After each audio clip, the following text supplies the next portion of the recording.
Chapter 1270. Come, come, come. Fight it out with your grandpa Gavin Rad. A guy named Paladin, or Rogue, brandished a huge divine artifact longsword, surging with the power of wind and thunder as he charged over. For a moment, Rivendell didn't want to waste his time with these guys, because the final result of a continuous battle would definitely be the destruction of the four horsemen of the apocalypse. Unfortunately, he had to fight even if he didn't want to. Thunder's fury, blessed sword of the Windseeker, was not a simple melee weapon. With a swing of the huge sword, Rivendell felt as if the air around him had been pushed away. Even the undead warhorse under him seemed to have been sucked into a black hole. His body became sluggish, and even the powerful undead warhorse could not move for a second.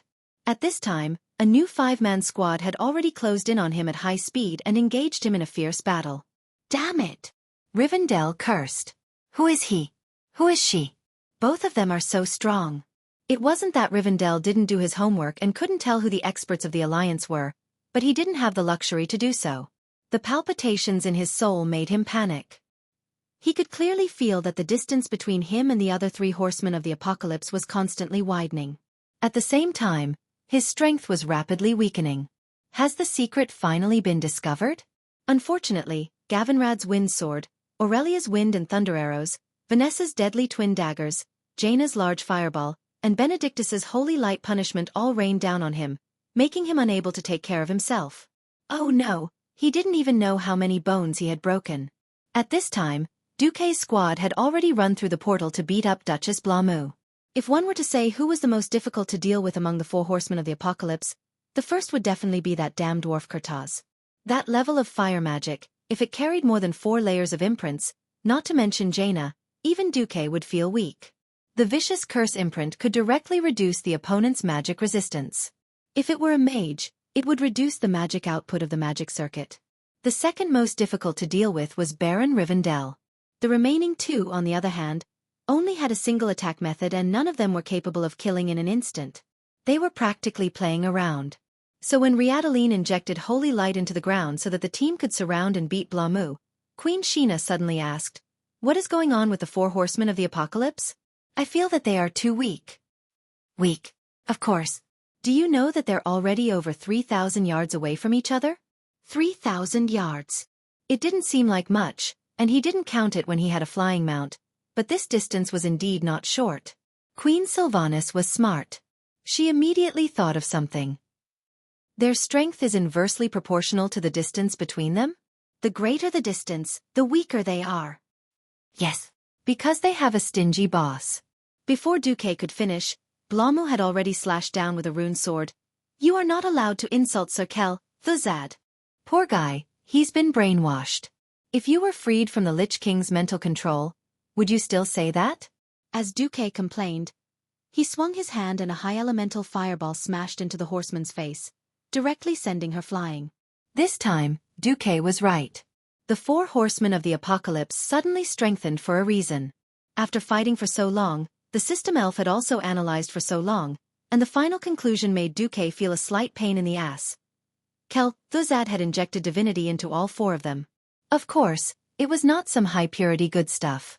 It was unknown whether this divinity was obtained from Northrend or plundered from other places. It had characteristics similar to Zul Amon's animal evil god. Crazy and full of a sense of chaos.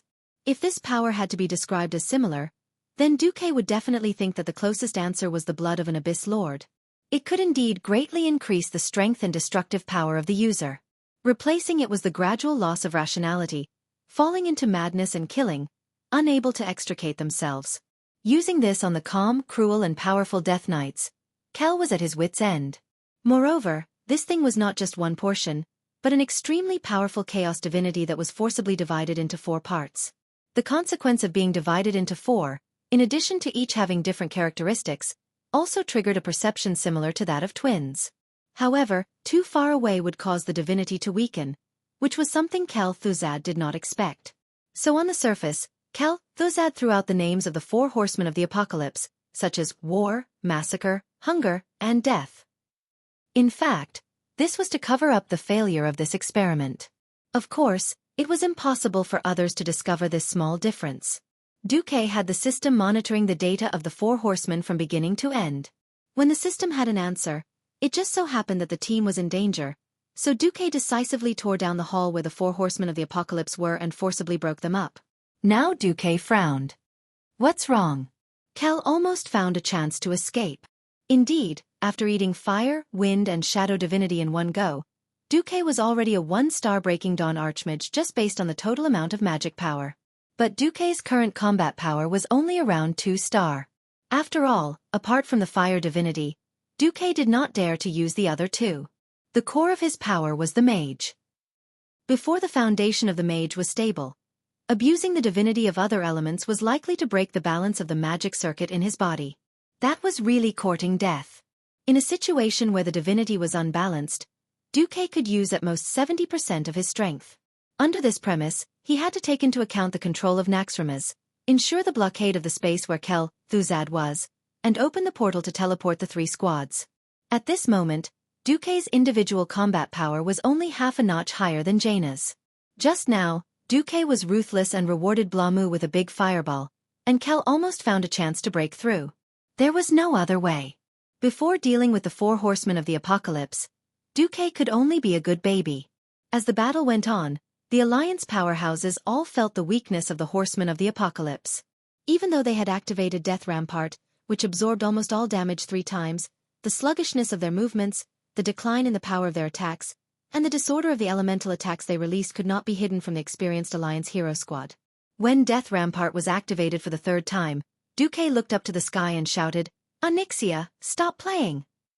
Silence rippled in the air, and then 3 seconds passed. Suddenly, a special portal opened in the void.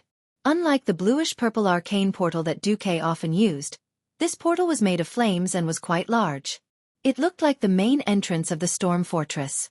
Countess Katrana, who exuded sexiness and swaying charm, had a snow-white left arm on her waist, but her right hand was holding a huge head that exuded a flame aura.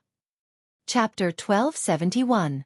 Following that, the Countess flung her arm.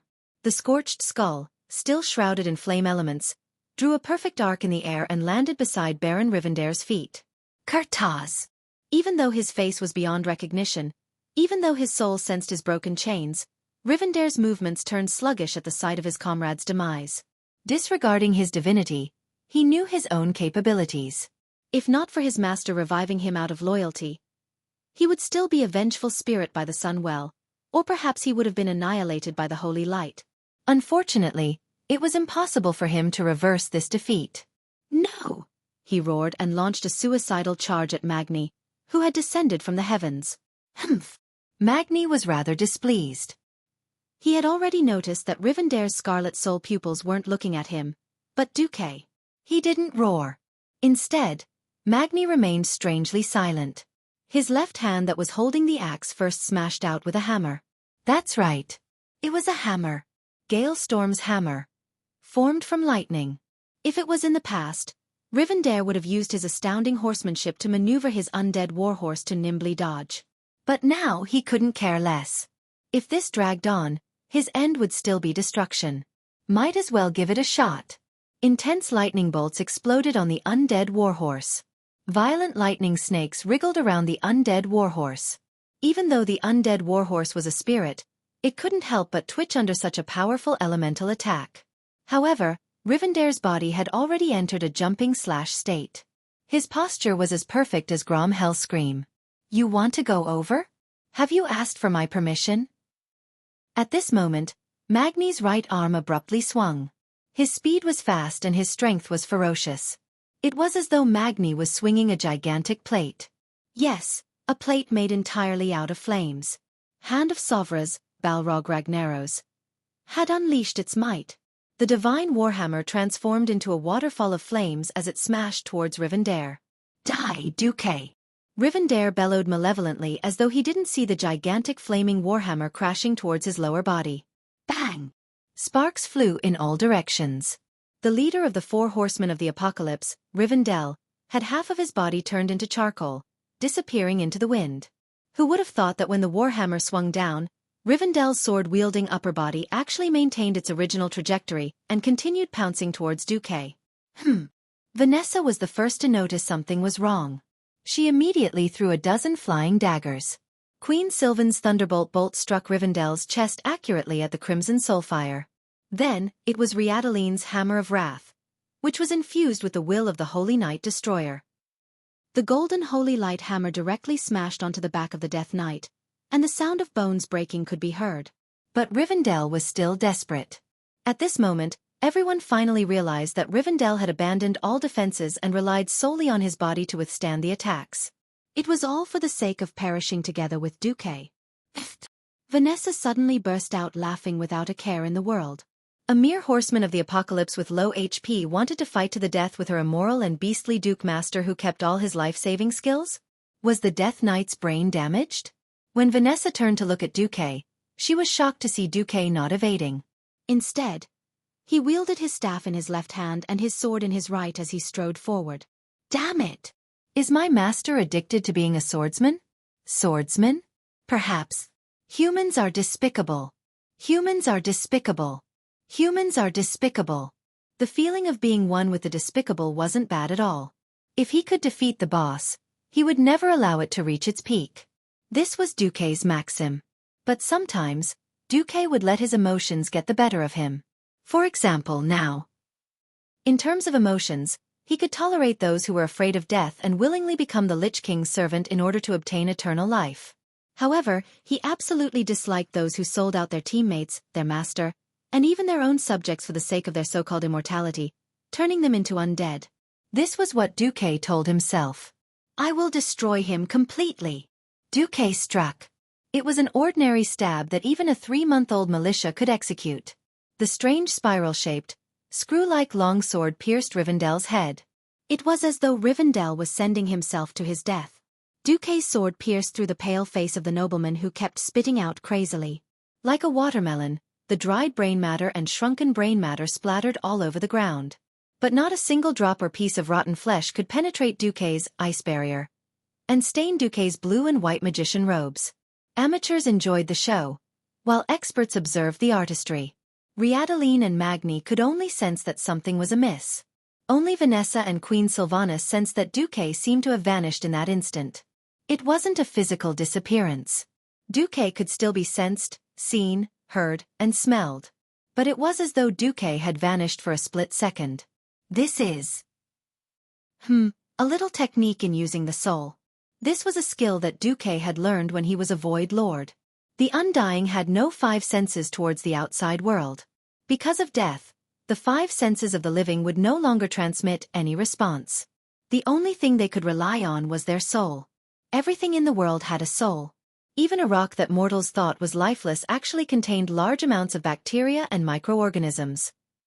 These organisms formed the body of a soul, and the soul undulations they emitted could still be sensed by the Undying. Thus, in the world of the Undying, only the color of the soul remained. What Xueqi did was to block the dissipation of his soul in that instant. Thus, in the perception of mortals, Xueqi didn't do anything. In fact, Xueqi had already vanished from Rivendell's sight for a while. In the end, Rivendell foolishly delivered his head to the rapidly thrusting spiraling rapier's blade. Ah! That was the final scream of Rivendell's soul. It intensely stimulated the eardrums and souls of the spectators. Has Rivendell's soul been completely destroyed this time? Queen Sylvie asked. She still remembered that she had killed Rivendell once on the Isle of Quel's Donnas. Basically? Queen Sylvanas was curious. Sigh. Xueqi sighed.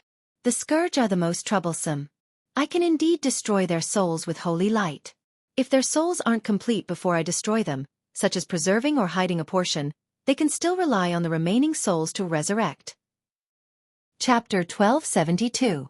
Rivendell tortured and murdered the interracial newlyweds, granting them death and a pitiful life of servitude.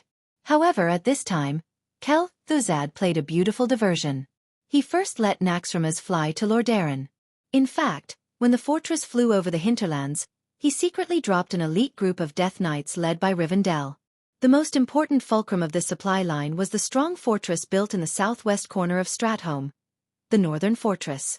The predecessor of the Northern Fortress was the Northern Sentry Tower. Later, under the orders of Xueqi, the Alliance gathered a considerable amount of manpower and material resources to expand the Sentry Tower, forming a small fortress covering an area of 3,000 square meters with 5 towers in the east, west, south, north, and center. The portal opened. Tyrion carried Zeliek's head and Gavin Rad dragged the soulless remains of Blamu. The 15 members of the hero group finally gathered. The higher-ups of the Alliance ordered to shrink the line of defense. Unfortunately, the rebuilding of the Blood Elf Kingdom of Sin Dorii was equally shocking. "It's all settled," Gavin Rad gasped softly. In fact, this was also a sin committed by Kel, Thuzad and Naxxramas a while ago. Duque sighed softly. In order to coordinate how to better protect the continuous flow of strategic supplies to the Kingdom of Sin Dorii, the two commanders constantly met in an abandoned village in the North Valley. As a result, the handsome Sir Zeliek fell in love with Miss Blamu.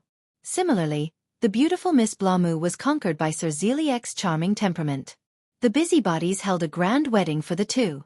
People temporarily forgot about the terrible natural disaster, and a warm atmosphere reappeared in this sad land. The land of Lordaeron, which had been polluted by the plague of the natural disaster, showed signs of recovery.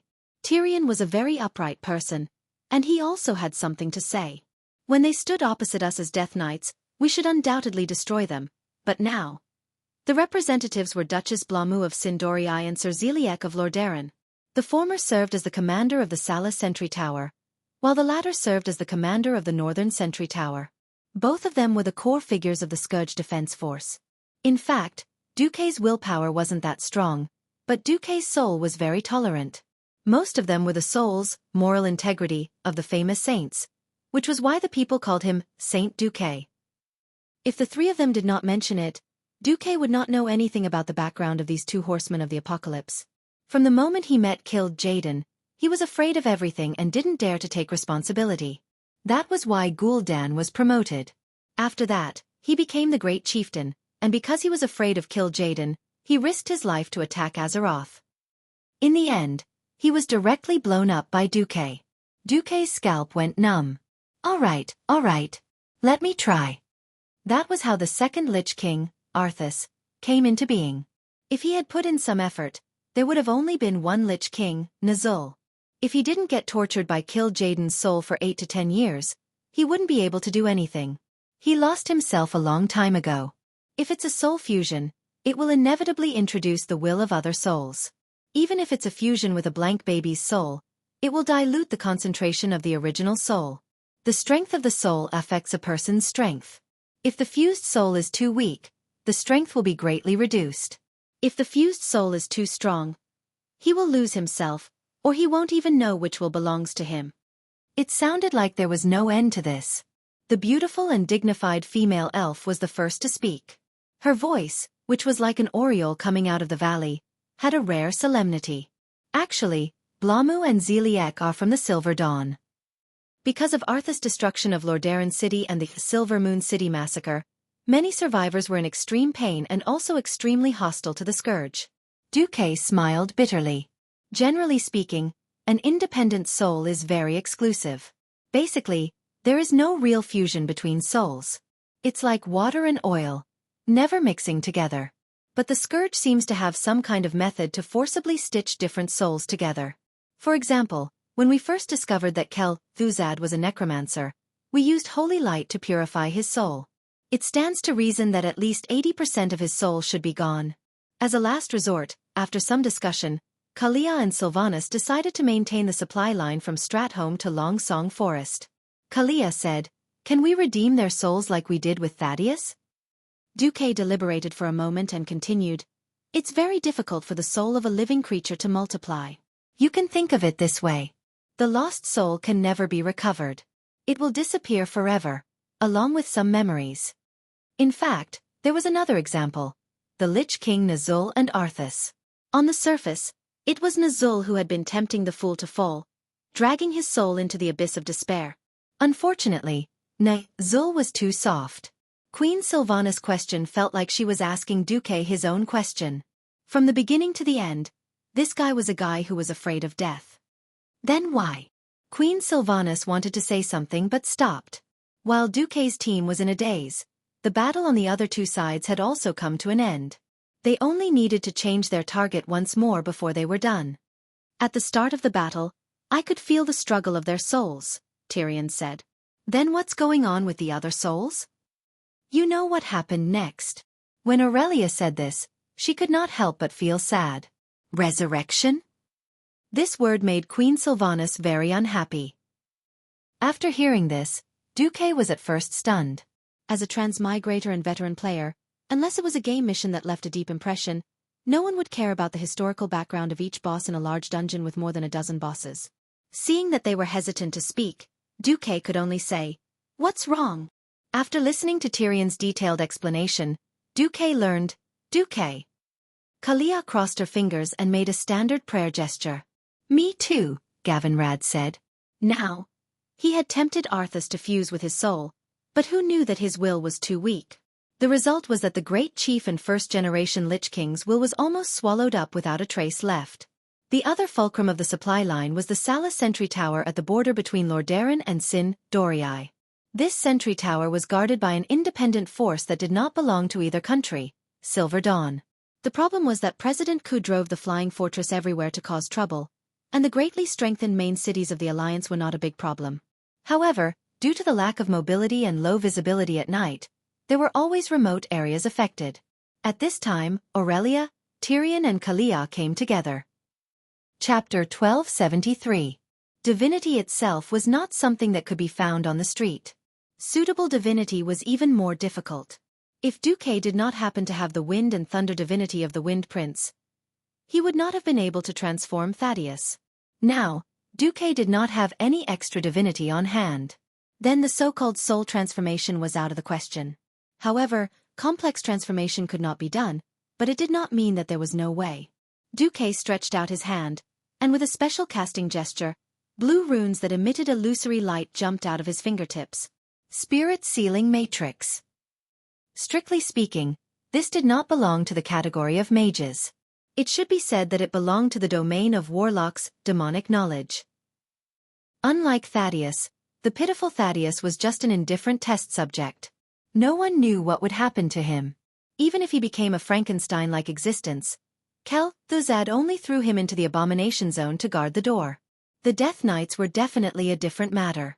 The Death Knights and Liches, as the backbone of the Scourge Legion, were definitely mature troops that had been tempered.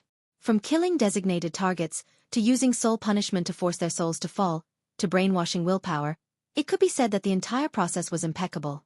However, the Lich King's mind control imprint was actually not that good. At least in the original history, when the Lich King Nizul left the Burning Legion, Sylvanas, who had become a death banshee, broke free from his control. In this life, it was the great Lich Anastrian who broke the shackles of mind control. Now, the new Lich King, Arthas, was still asleep. Thuzad, the commander who directly controlled the four horsemen of the apocalypse, was temporarily sealed by Xueqi in the different dimension at the core of the fortress. This was an opportunity. Put the remains of the three of them into the Matrix. Let go of the dwarf's independence, and put Blamu and Zeliek together. The rest of the clerics, prepare to help me pour holy light into the Matrix. 3 paladins and 2 priests immediately stood nervously and orderly on the 5 corners of the pentagram matrix that Xueqi had condensed with magic. Xueqi adjusted his breathing. He spread out his perception and spirit sense. External interference eliminated. The soul connection between the Lich King and Thuzad was cut off. Good. Get to work. Xueqi suddenly raised his head. His face slightly raised at a 30-degree angle. His righteous face was filled with a holy aura, and a golden radiance was faintly discernible on Xueqi's face. At some point, Xueqi's voice became ethereal. Even though Xueqi was right by her ear and his voice was endless, it sounded like a choir of children singing melodious hymns in a distant church. Perplexed soul. Can you see that on the other side of hell, there is still a lighthouse of holy light? Tormented souls. Can you hear your friends and relatives in the mortal world still calling your name? The darkness will eventually pass, just like the last darkness before dawn. Wake up. Come back. Listen. The call of your king. Xueqi waved his hand, and the kings immediately understood. Magni swung his hammer, and the materialized Balrog hammer smashed on the floor, making a crisp sound. Kurtas, get back here. I don't want to tell your son that his dad ran off to become a lackey of the Scourge army when we're bragging in the tavern. Perhaps it was an illusion, but Lord Kurtaz's skull trembled. Sylvanas put her hands on her hips and said domineeringly, "Blamu! Have you forgotten our oath? We swore to take revenge on the Scourge. We swore to chase Arthas to the end of hell, and now you've actually become a Death Knight? What do you look like? Get back here." Blamua's skeleton seemed to move. Kalia knelt down gently and made a praying gesture. Holy light bloomed on her pure face full of love. "So Xueqi, you've done very well. But I sincerely believe that this shouldn't be the end of a warrior fighting against the Scourge. Come back, I will pray for you." Following the call of the three kings, the souls of the three Death Knights seemed to respond. "No, it's not enough." Benedictus, who had helped countless souls and had rich experience, gritted his teeth. "The redemption of the soul is not that simple.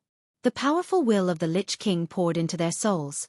Their willpower is not enough, so they need a stronger stimulus." A stronger stimulus? Where could a stronger stimulus come from? Theon clenched his fists, but he suddenly sighed secretly. Yes, not everyone's name was Uther. Not every soul had such a strong will to resist the soul torture and corrosion of Frostmourne. "Leave it to me," Duque suddenly said. Every fallen soul often had not only the surrender of the will, but also the pollution of the heart. For example, even if Arthas became a Death Knight, Mal'Ganis and Thuzad at the time, they all faintly forced the fool to do things that he felt would make him more sinful, making him even more self-deprecating. Even if these three guys had not become Death Knights for a long time, as far as Duque knew, at least Thuzad had let them participate in the siege of Old Mograine and several massacres against civilians. Therefore, a simple call was not enough. Duque had the system elf, so it was naturally more possible. Using the soul techniques learned from the Burning Legion, Duque was able to read a considerable number of fragmented soul fragments from the souls of the three Death Knights. This was not something that was made up out of nothing. These were all things that had really happened to the three of them. It was just that Dooku had picked them out and completed them. In an instant, illusory projection fragments appeared above the magic circle. It was a heroic fragment of Kurtaz rampaging around on the battlefield and killing his brothers in the tavern. It was a fragment of Blamu and Xueqi's tryst in the small grain field. Although this involved privacy, the souls of the three soon reacted. A series of metal cracking sounds came from the void, as if chains or something were disintegrating inch by inch. In the middle of the soul magic circle created by Duque, the Alliance powerhouses were pleasantly surprised to find that 3 silver souls rose from the remains of the 3 Death Knights like balloons. Soon, the souls had 4 limbs, a head, eyes, ears, a mouth, and a nose. Finally, even the patterns on the armor they wore were clearly visible. That's right, they were officially Blamu, Xueqi, and Kurtaz. The faces of the 3 of them were filled with shame. Kurtaz first knelt on one knee in front of Magni and said with his head lowered in remorse, "Sorry, it seems that I can't drink with your majesty in the future." Chapter 1274. On the other side, Blamua's soul was nestled in the arms of Xueqi's soul. The two of them seemed to be cowering a little. It was Xueqi who spoke first. "Sorry, your majesty Kalia, I screwed up." "It's not your fault." There were tears in the corners of Kalia's eyes. She used her slender fingers to gently wipe away the tears, and then revealed a smile that still looked like she was crying.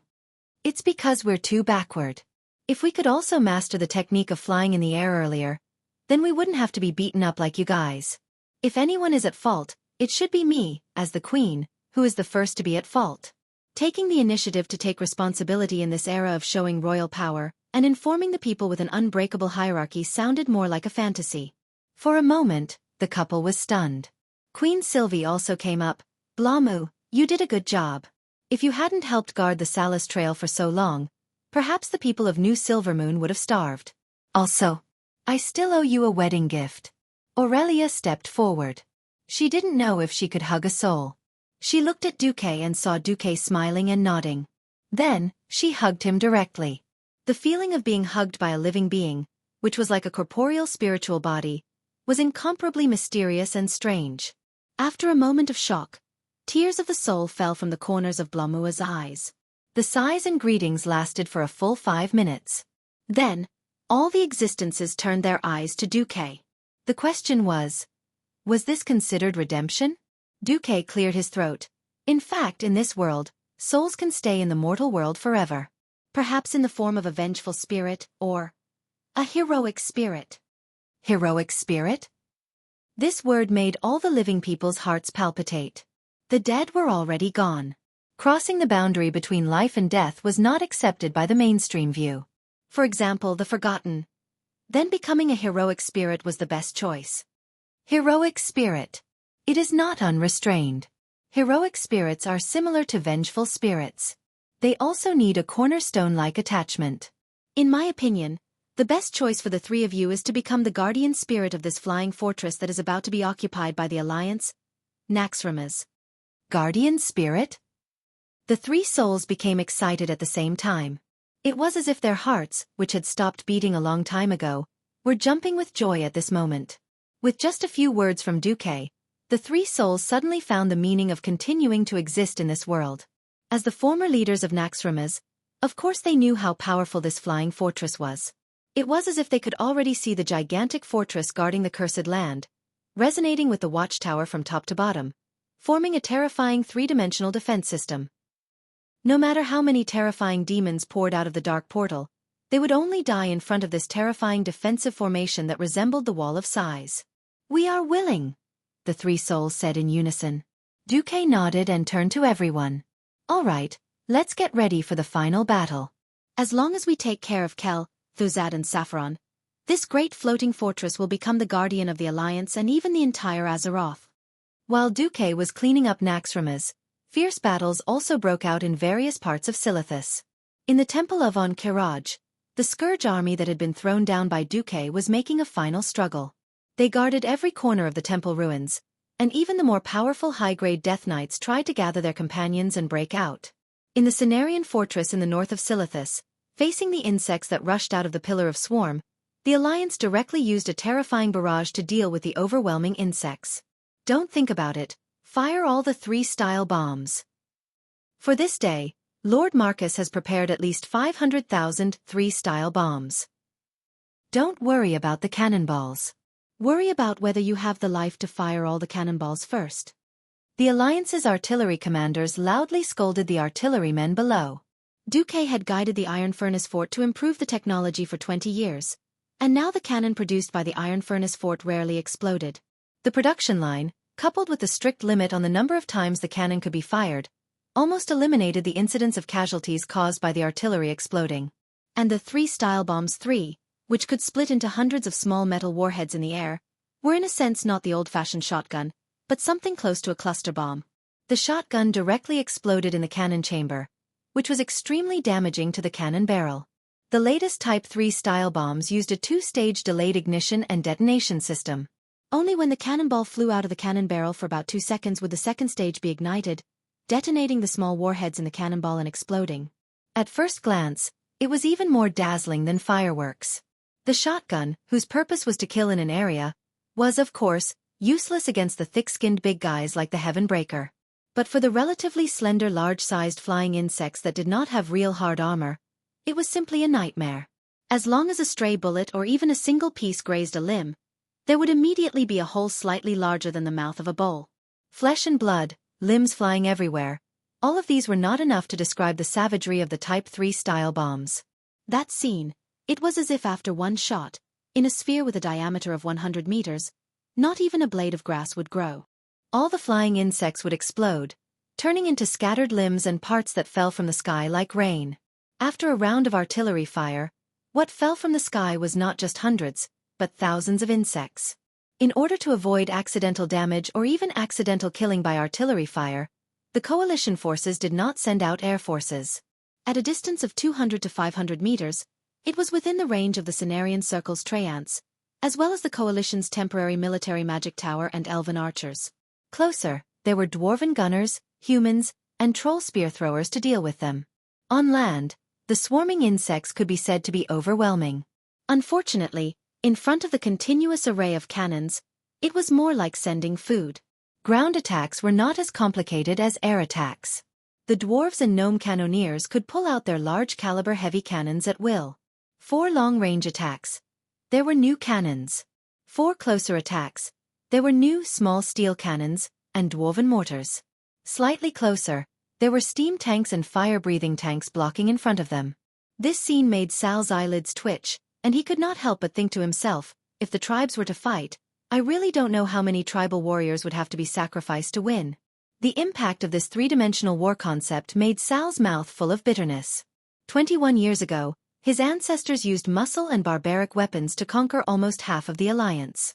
21 years later, although he had worked hard to catch up and had stolen a large number of things from the goblins that were black technology for the orcs, he was shocked to find that the gap between the tribes and the Alliance had not only not narrowed, but had even widened.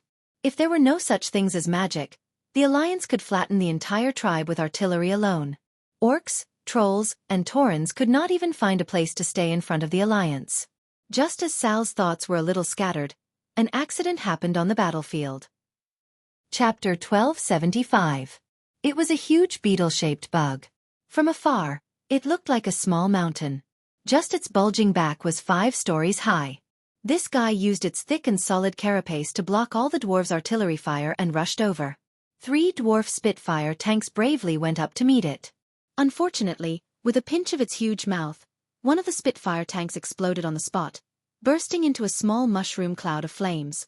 The remaining 2 tanks were not spared either. The giant bug used its horns to dig and flip the 2 tanks upside down, and then there was a violent explosion. Krasis frowned deeply.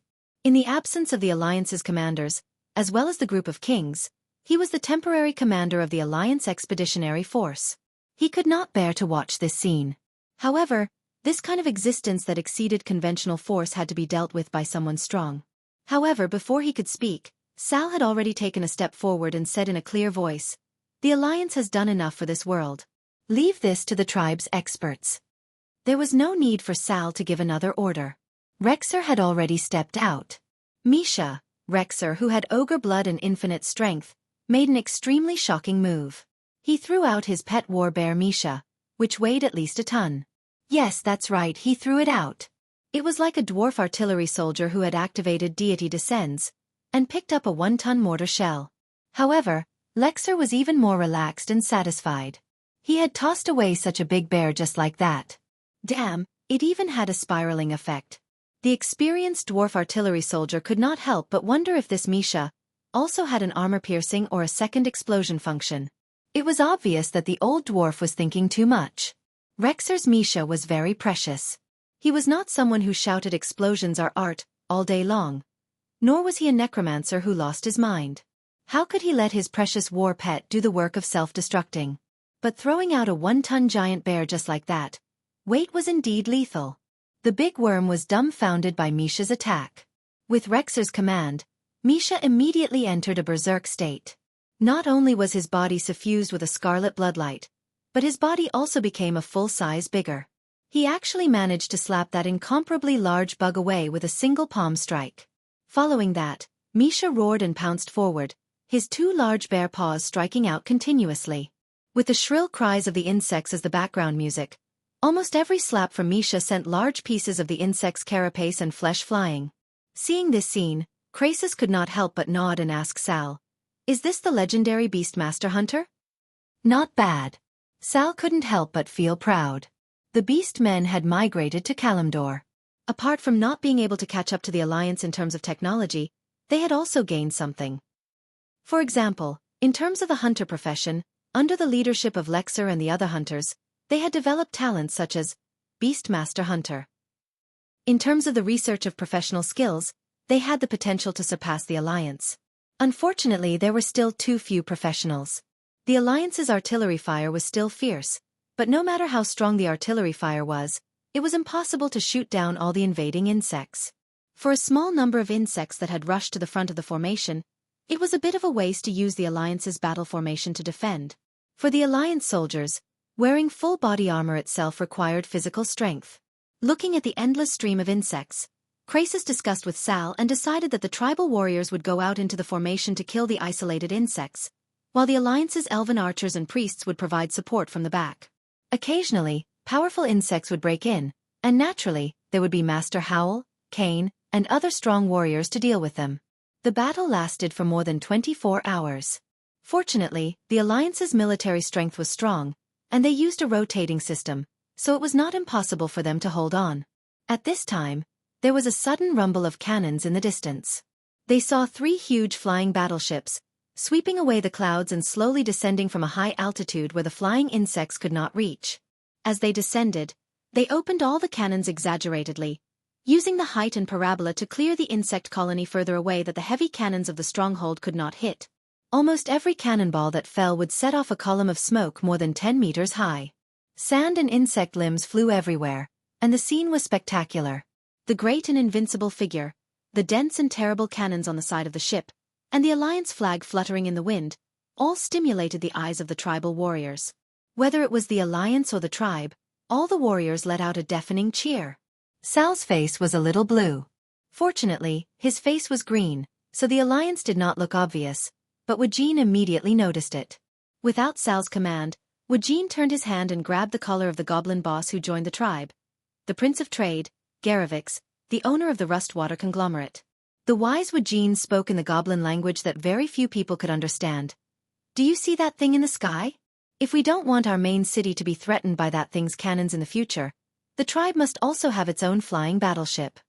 It was easier said than done to build a flying battleship of the level of the Heavenbreaker. Looking at the extremely exaggerated design of the 8 propellers, Garavix could feel the technical barriers contained in it.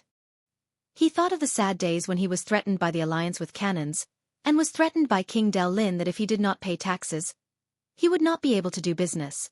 The goblin boss fiercely clenched his teeth. The tribe will have a flying battleship. How long? 3 years. If we can steal the blueprint, it will be a year at most. Duque did not know the dirty thoughts of the several leaders of the tribe. At this moment, in Naxxramas, Duque was chatting with the people around him while dividing the spoils. Well, as long as there are no accidents, Naxxramas will belong to our alliance. As long as we get on Kiraj, we can form a joint flying fleet of the alliance and the tribe. Joint flying fleet? Where did the tribe get a flying ship? Illusia was curious. Technical output, of course, Duque replied casually. Magni was annoyed. Hey, Duque, although you came up with the idea, the research and practice are all done by us dwarves and gnomes. If you say technical output, then so be it. You should also consider our feelings. Duque chuckled. What are you so nervous about, old man? When have I ever let the dwarves, gnomes, and even the alliance suffer losses? I didn't ask you to give the latest Heavenbreaker blueprint to the tribe. Can't you give the tribe some early-stage flying ship blueprints with single-cylinder and twin propellers? If you don't give the new cannons, you can at least give the outdated stuff without rifling. Think about it, if you sell all those dust-eating things in your warehouse, that would be money and ores. Speaking of this, Magni's eyes instantly lit up. When it comes to doing business, you humans are still the most cunning. But I like it. The two bad guys high-fived each other and then laughed evilly. Chapter 1276. With the 3 original horsemen of the apocalypse leading the way, the treasure chests of the 4 horsemen were not difficult to find. When everyone opened the treasure chests, not to mention the others, even Duque himself was stunned. First of all, a mere group of the 4 horsemen of the apocalypse would never have so many items. Duque glanced around and found that the equipment that should have been dropped by the bosses that died due to the Dalajan main cannon bombardment and various other reasons were all here. Seeing the doubts of Duque and the others, Blamu took the initiative to explain. Most of the chests are equipment that the Scourge army has plundered from all over the world. But the real best items are the Titan-era equipment that has long been in the fortress and has only recently been unearthed. The heroic spirit that was emitting a holy radiance reached into the chest and pulled out a few pieces of equipment. Almost as soon as he saw these pieces of equipment, Duque's pupils suddenly shrank. Sure enough, he was not mistaken. This was the second key to this batch of equipment. Quality. After killing Rivendell, the head of the 4 horsemen of the apocalypse, Duque had obtained a small portion of divinity. The problem was that this divinity was filled with the power of chaos. In a situation where Duque could not produce divinity himself, forcefully using this divinity would only contaminate other divinity and even cause Duque to go insane.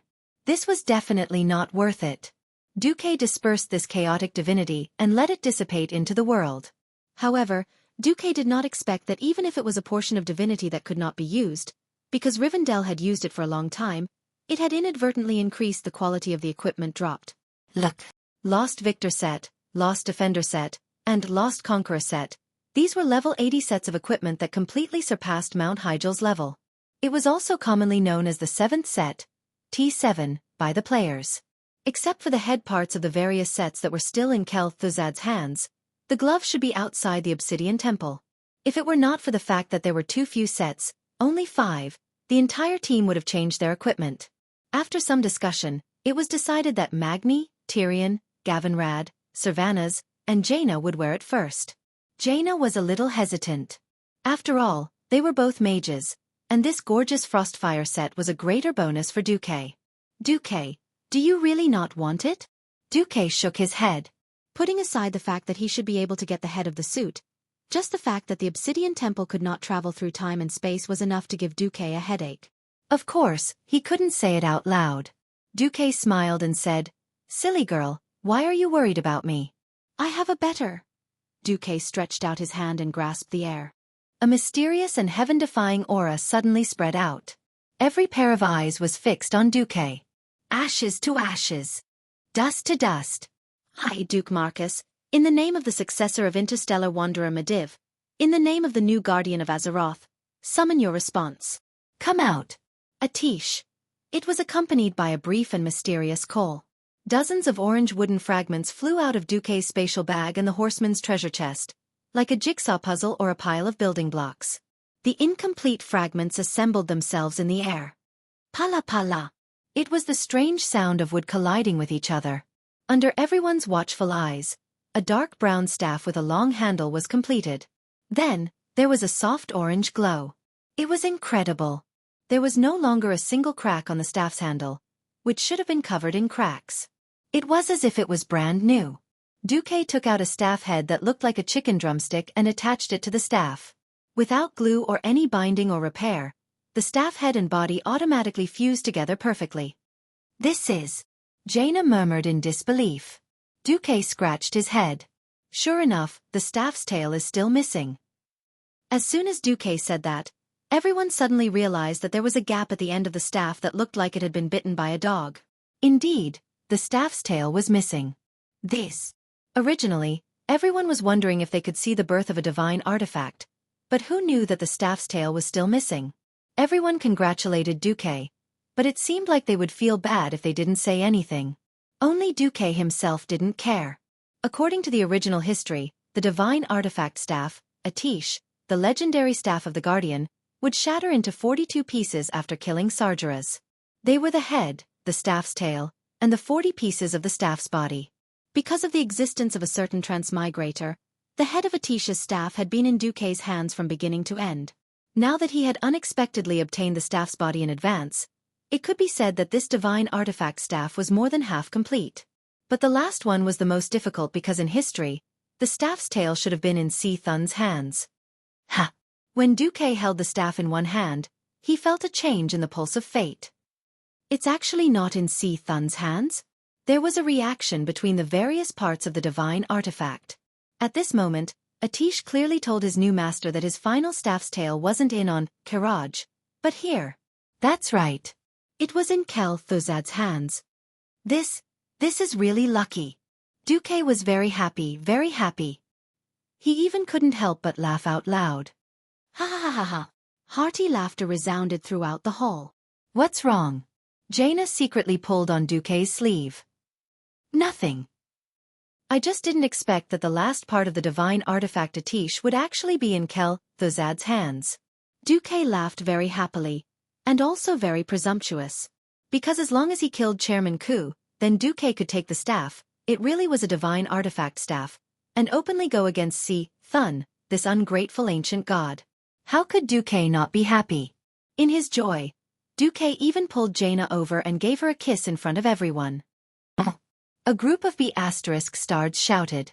Even an honest person like Theon had a look on his face. It was one thing for Duque to have an affair with a few queens, but it was another thing to actually kiss her in front of everyone. One had to know that Duque first had an engagement with Jaina, then cancelled it, and then maintained an ambiguous relationship between master and disciple. Now, his behavior was really laughable. Jaina was so embarrassed that she just wanted to find a hole to hide in. Duque also realized that he had lost his composure. Facing Queen Sylvie's, "Kiss me in front of my face if you have the guts," gaze, Duque decisively shrunk back. Sure enough, some things couldn't be done in front of everyone. Otherwise, The people below wouldn't be able to pretend to be ignorant. Once the war stopped, they would definitely bring a large army to force a marriage. The gentleman Duque immediately put away his smiling face and put on a business-like look. Ahem. Next, we have to prepare for the crusade against Kel Thuzad. Chapter 1277. If Kel Thuzad was a brute, Duque wouldn't have minded giving him the cold shoulder. It would have exhausted his patience and also his drive. Unfortunately, Kel Thuzad wasn't. Even though he had lost most of his soul and had fused with an unknown soul, Duque's system elf scan concluded that Kel Thuzad was still very strong. This feeling, from the moment Duke opened the portal to the other dimension inside Naxxramas, became more and more clear. During the time he was trapped, Kel Thuzad must have done something. If Kel Thuzad was a book that could be read thoroughly, then Duque might have lost interest in him. For such an intelligent and unique undead evil scientist, Duque always felt that Kel Thuzad would bring him surprises. The unknown would make people afraid. But the unknown would also bring a sense of freshness and challenge. If everyone knew, then it was just harvesting for the sake of accumulating equipment. Unfortunately, harvesting would never be as exciting as exploring.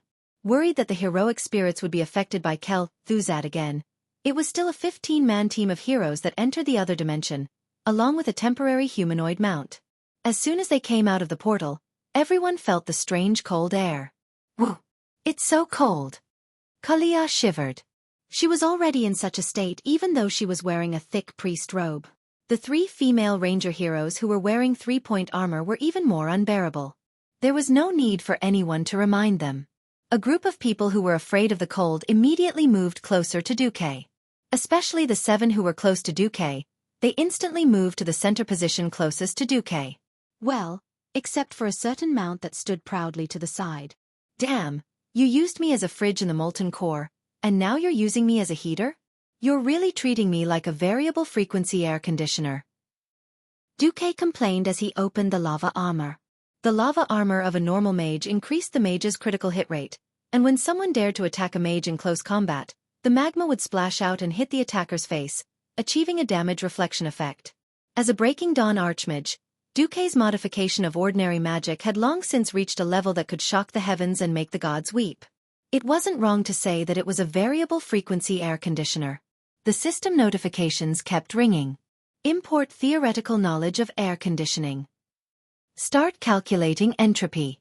Fluid mechanics introduction. Importing air circulation and thermodynamic circulation formulas. With the help of the system, Duque quickly adjusted his mana output. Not only did he let the heat of the lava armor spread out evenly, but he also expanded the heat range of the lava armor and condensed a wide area ice shield. Except this time, it was a wide area heating shield. The Iron Furnace Castle was surrounded by mountains that were covered in snow all year round, but Magna had to come here to freeload off the heat. This guy even laughed and patted Duque's thigh. Yo! Not bad. I used to look down on you people who played magic. It's great to be an air conditioner now. Whoever marries you will be blessed. It's warm in winter and cool in summer. Puh. You want me, a Breaking Dawn archmage, to change my profession to be an air conditioner? Do you believe that I won't freeze your D*CK forever? Although he was complaining in his heart, Duque was surrounded by the girls and couldn't say anything. He just glared at the bastard dwarf king. The portal led them to a magnificent palace. Of course, this had nothing to do with Chairman Ku and Saffron, because this palace was a Titan creation that Naxxramas had left behind. The frost dragon was too huge, and Saffron, who had lost his ultimate transformation ability, could only build his nest outside. Under the cover of Duque's wide-area heating shield, everyone started to walk out of the palace. Duque frowned. He didn't feel it at first, but now that he was closer, he could clearly feel the divinity contained in the cold air. Frost divinity. Bloody hell, Arthas is really willing to invest so much money into this. Just as they walked out of the palace, a cold and evil voice came from above. He. Finally willing to come in? Despicable thieves who want to steal the fortress of the great Lich King. Bull*T. Didn't the Calamity Army steal the floating fortress from the Titans? Originally, Duque wanted to retort like this. The scene before them left Duque and the others speechless. What did they see? A bone dragon knight? Or a dragon lich and a bone dragon? Xueqi and the others didn't know what the hell this was. What appeared in front of everyone was the frost dragon Saffron. That was if they didn't count Kel, Thuzad on its neck. Dragons, as the top creature of the Azeroth food chain, were almost invincible. Its entire body could be seen 360 degrees without any blind spots. What? You said it exposed its belly? Firstly, their bellies had the same thick scales and dragon skin. Second, if 4 dragon claws scratched you, would you be afraid? Also, the dragon's neck could turn at almost any angle, and could cover almost all parts of its back except for one, the place where the dragon's neck and body met. So, Onyxia, who was willing to be bitten by Xueqi in that place, symbolized her complete submission. Now, there was an additional Kel, Thuzad in that place. His entire lower body had fused with Saffron's neck, and it looked like a piece of white bone. This scene immediately gave Xueqi a headache. Previously, Xueqi was confident that he could take down Kel, Thuzad and Saffron because Saffron basically lost his intelligence after death, leaving only the instincts of the dragon race. So, a bone dragon was a bone dragon, and a lich was a lich. As long as Onyxia could viciously entangle Saffron, then Xueqi and the hero group could focus all their strength on killing Kel, Thuzad. At this moment, the most terrifying thing happened. The lich, who was relatively weak in close combat, had the most powerful body. The relatively weak bone dragon had a brain that could be used as a core. Xueqi didn't know if this combination was as perfect as he imagined it to be. If it was as he imagined, no, even if it was only 70%, it would be a nightmare for the Alliance. Kel, Thuzad was very satisfied with the expressions of the Alliance powerhouses. He waved his 2 huge claws that only had 4 fingers, and his dry jaw kept opening and closing, making a sinister sound. Oh! It seems that our uninvited guest is very surprised. Hee. It's no wonder. I don't know which despicable traitor sold out the information about Naxxramas. But I can guarantee that this change was not in the information provided by the traitor. Because until the moment before you controlled Naxxramas, I didn't decide to do this. Xueqi's muscles trembled slightly. Kel, Thuzad continued to grin. Speaking of which, I still have to thank you, Duke Marcus. Chapter 1278. Thank me? This time, Xueqi was dumbfounded. Sure enough, Kel Thuzad couldn't wait to reveal the answer. If you hadn't betrayed me and corrected me, I wouldn't have been suppressed by Antonidas, and I wouldn't have been tortured by the holy light. Most of my soul would have been destroyed, and all that's left is pure resentment and hatred. And my soul from the giant dragon. Xueqi was speechless. Was this a blessing in disguise, or was it a death wish without limits? No wonder Kel seemed to be stronger than in history. It turned out that Nathzul had such a heavy taste that he actually gave him a part of the giant dragon's soul. So, with less than 20% resentment and hatred, and pure evil thoughts, Kel assimilated the scattered giant dragon's soul? Was it Saffron's soul? Or was it another giant frost dragon's soul? This was really unimaginable. Back then, Xueqi made a small report and tricked Kel's soul. He never forgot about it, and even diluted and fused his own soul, just to take revenge. Cough cough. Forget it. I think you should just die early. Of course, sanctimonious hypocrite. Oh no, righteous, honest and reliable Xueqi waved his hand. Humph. Transmigrators don't lie. If I say I'll destroy your whole family, then I'll destroy your whole family. That's right, there's nothing wrong with it. Suddenly, a huge flame was released from under Xueqi's feet. At first glance, Xueqi seemed to have been swallowed by the flame, but as long as one ignored the sputtering fire elements, one could see that Xueqi was actually being lifted up by a huge pillar of fire. Then a second pillar, a third pillar. The whole group of platforms formed a mountain shape, with the middle high and the 2 sides low. Every Alliance powerhouse was gently pushed to the front of the platform. The platform got higher and higher, and the highest platform that was carrying Xueqi was instantly more than 10 stories high. Kel Thuzad, who was originally sitting on the back of the giant frost dragon and looking down at Xueqi, was now being looked down at by Xueqi, who was in a higher position. Xueqi sat in the air, and a throne made entirely of flames automatically appeared behind him. At the top of the throne was the head of Ragnaros's 2-horned Balrog. The left and right corners of the throne were sharp flame spikes that looked like the heads of a meteor hammer. The second hand of the throne was a pair of giant claws that Xueqi's hands rested on. The flames that should have burned the human body to ashes seemed to have turned into a soft and comfortable sofa. When Xueqi sat on it, he would not be burned, nor would he feel any discomfort. After taking away the divinity of Ragnaros, Xueqi finally displayed his unparalleled flame manipulation talent to the world today. He deliberately raised his chin by a full 60 degrees, and his sonorous and forceful voice resounded throughout the entire venue. Kel, Thuzad, you have violated the laws of heaven, the laws of earth, and the laws of man. Challenging the boundaries of life and death with the greatest malice, crossing the uncrossable taboo line. People like you are the enemy of the world. I can save noble souls, and even depraved souls, I can redeem them. But only you, Kel, Thuzad, the only fate that awaits you is destruction. Eternal destruction. From ancient times to the present, flames had been endowed with many meanings by various intelligent races. It was light. It was heat. It was even a myth. But whether it was the living or the dead, in their memories, the greatest role of flames had always been destruction. How many living beings were destroyed, and how many undead were purified? Perhaps the cause was just a fire seed from a tree that was struck by lightning, or a simple torch. The fire that Xueqi controlled at this time could not help but remind Kel, Thuzad of the flamethrowers that could be found all over the cities and towns of the Alliance. Almost every small village had one. Even 2 farmers who had received simple training could easily turn a company of zombies and skeleton soldiers into nothingness. Xueqi's arrogant expression at this moment reminded Kel, Thuzad of the terrifying years when the Dalajan was exposed and he was labeled as a taboo, despised, humiliated, and executed. Suddenly, the anger that had been sealed away for a long time dominated Kel, Thuzad's soul. He was furious. Xueqi, Marcus, you will pay for your arrogance. You will pay the most tragic price for everything you have done. I've changed my mind. Before I send your arrogant and ridiculous soul to His Majesty the Lich King, I will first thoroughly torture you. Kel, Thuzad screamed. The frost dragon Saffron, who clearly felt its master's emotions, also opened its white and bloodless jaws. Roar! It was a terrifying dragon's roar that came from the soul. The experts of the Alliance felt a chill in their hearts at the same time. Xueqi had a proud smile on his face. He stood up from the blazing flame throne, stretched out his right hand, hooked his index finger, and said with incomparable contempt, "Come, Kel." Thuzad only felt that his frozen soul was suddenly ignited by the flames of anger.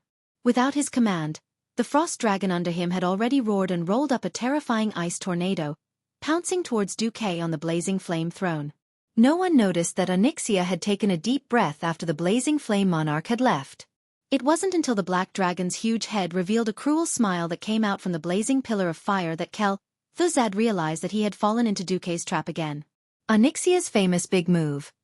Deep breath. The dragon's breath that was spat out was like a cone-shaped cloud of fire. The turbulence brought with it a dark red light that was both Onyxia's divinity and Xueqi's divinity. Blazing and berserk dragon breath gushed out, easily turning this originally white world into a sea of fire. The sky was burning, the earth was burning, and the air was filled with the crackling sound of the flowing flames. The ice and fire tornadoes created by the 2 dragons collided in mid-air. At that moment, the entire space seemed to flash with a unique brilliance of elemental lines.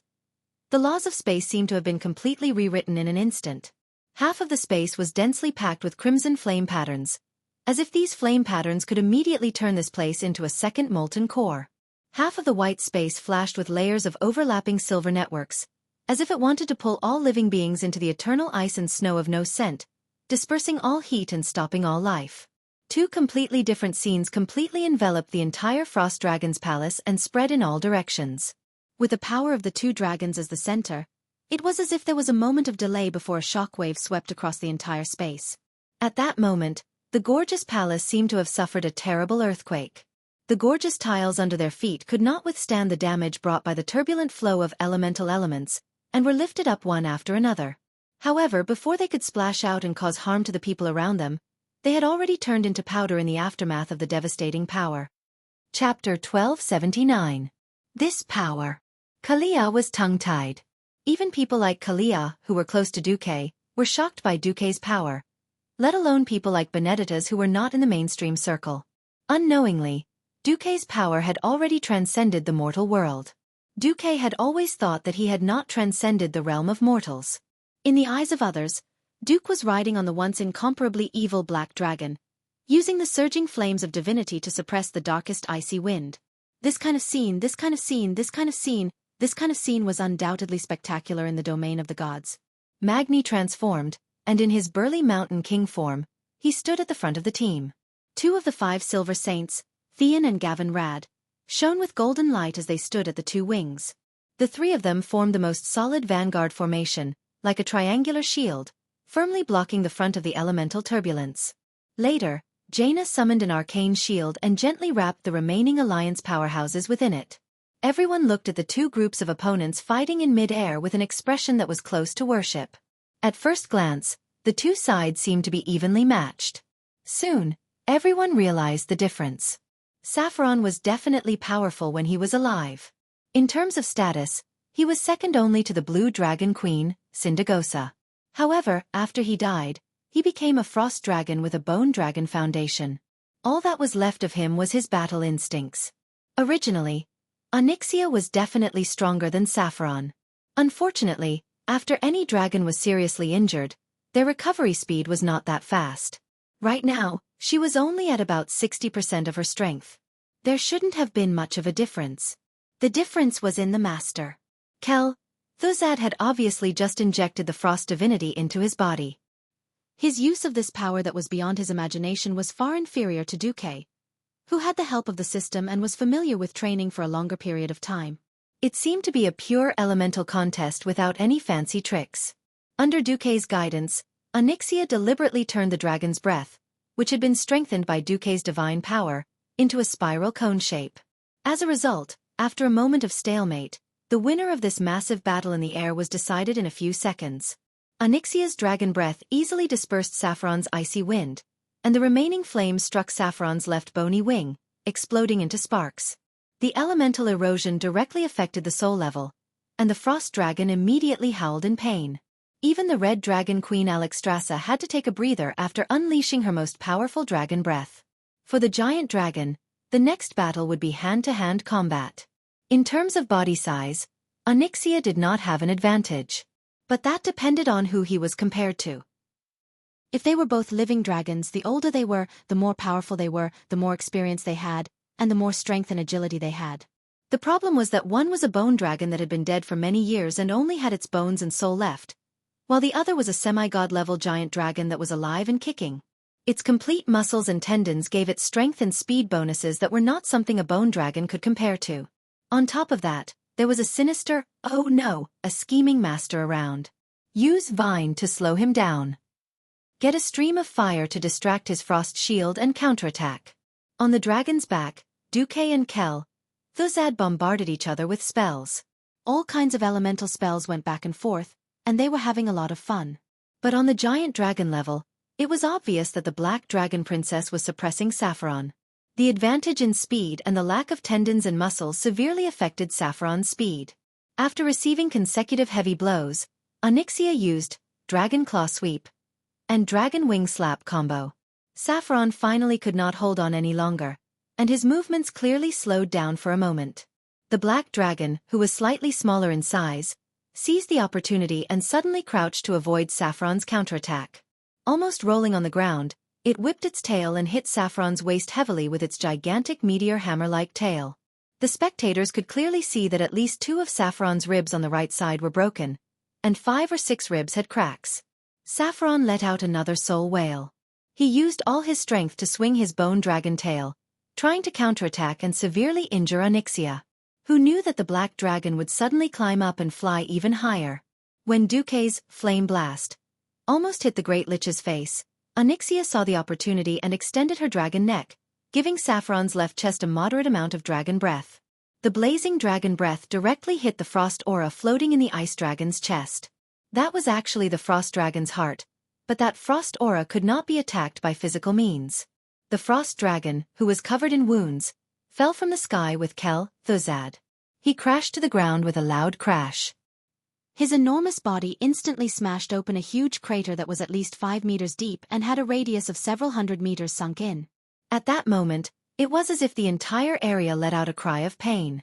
The sunken ground layer by layer spread in all directions, and the magnificent palace not far away also collapsed. Kel Thuzad, who had his upper and lower jaws like a rake, was in a sorry state. Finally he cried out weakly, Protect me! Suddenly, the surroundings became blurry, as if there was a thin layer of ice fog covering the distance, making it difficult to see clearly. Countless skeleton soldiers, death knights, liches, gargoyles, and abominations rushed out from the ice fog, trying to protect their master. Unfortunately, in just one move, a golden holy flame had completely submerged them. Thuzad's red soulfire eyes looked blankly at his subordinates being destroyed by the paladins in front of him. The abominations shed their skin in the holy light, revealing burning muscles, bones, and internal organs. They then turned into ashes and dissipated into the air. Thuzad was stunned for a moment. Damn.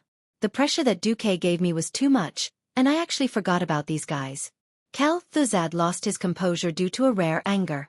He had to do something now, or he would be crushed and destroyed by Duque. Duke Marcus. I admit that I am not as good as you in a direct battle, but can you protect every single one of your women? Ha ha ha ha. The Great Lich grinned. Half of his body was stuck in the mud, but he still used his left hand that could move to make a casting gesture. Come. Have a taste of my undead fantasy. Suddenly, a terrifying will covered the entire space. An unknown shockwave blasted towards the alliance of heroes. Almost everyone was sent flying into the sky. Aurelia somersaulted 3 times in the air before she stabilized herself. A shadow arrow brushed past the bottom of her boots and hit a nearby pillar.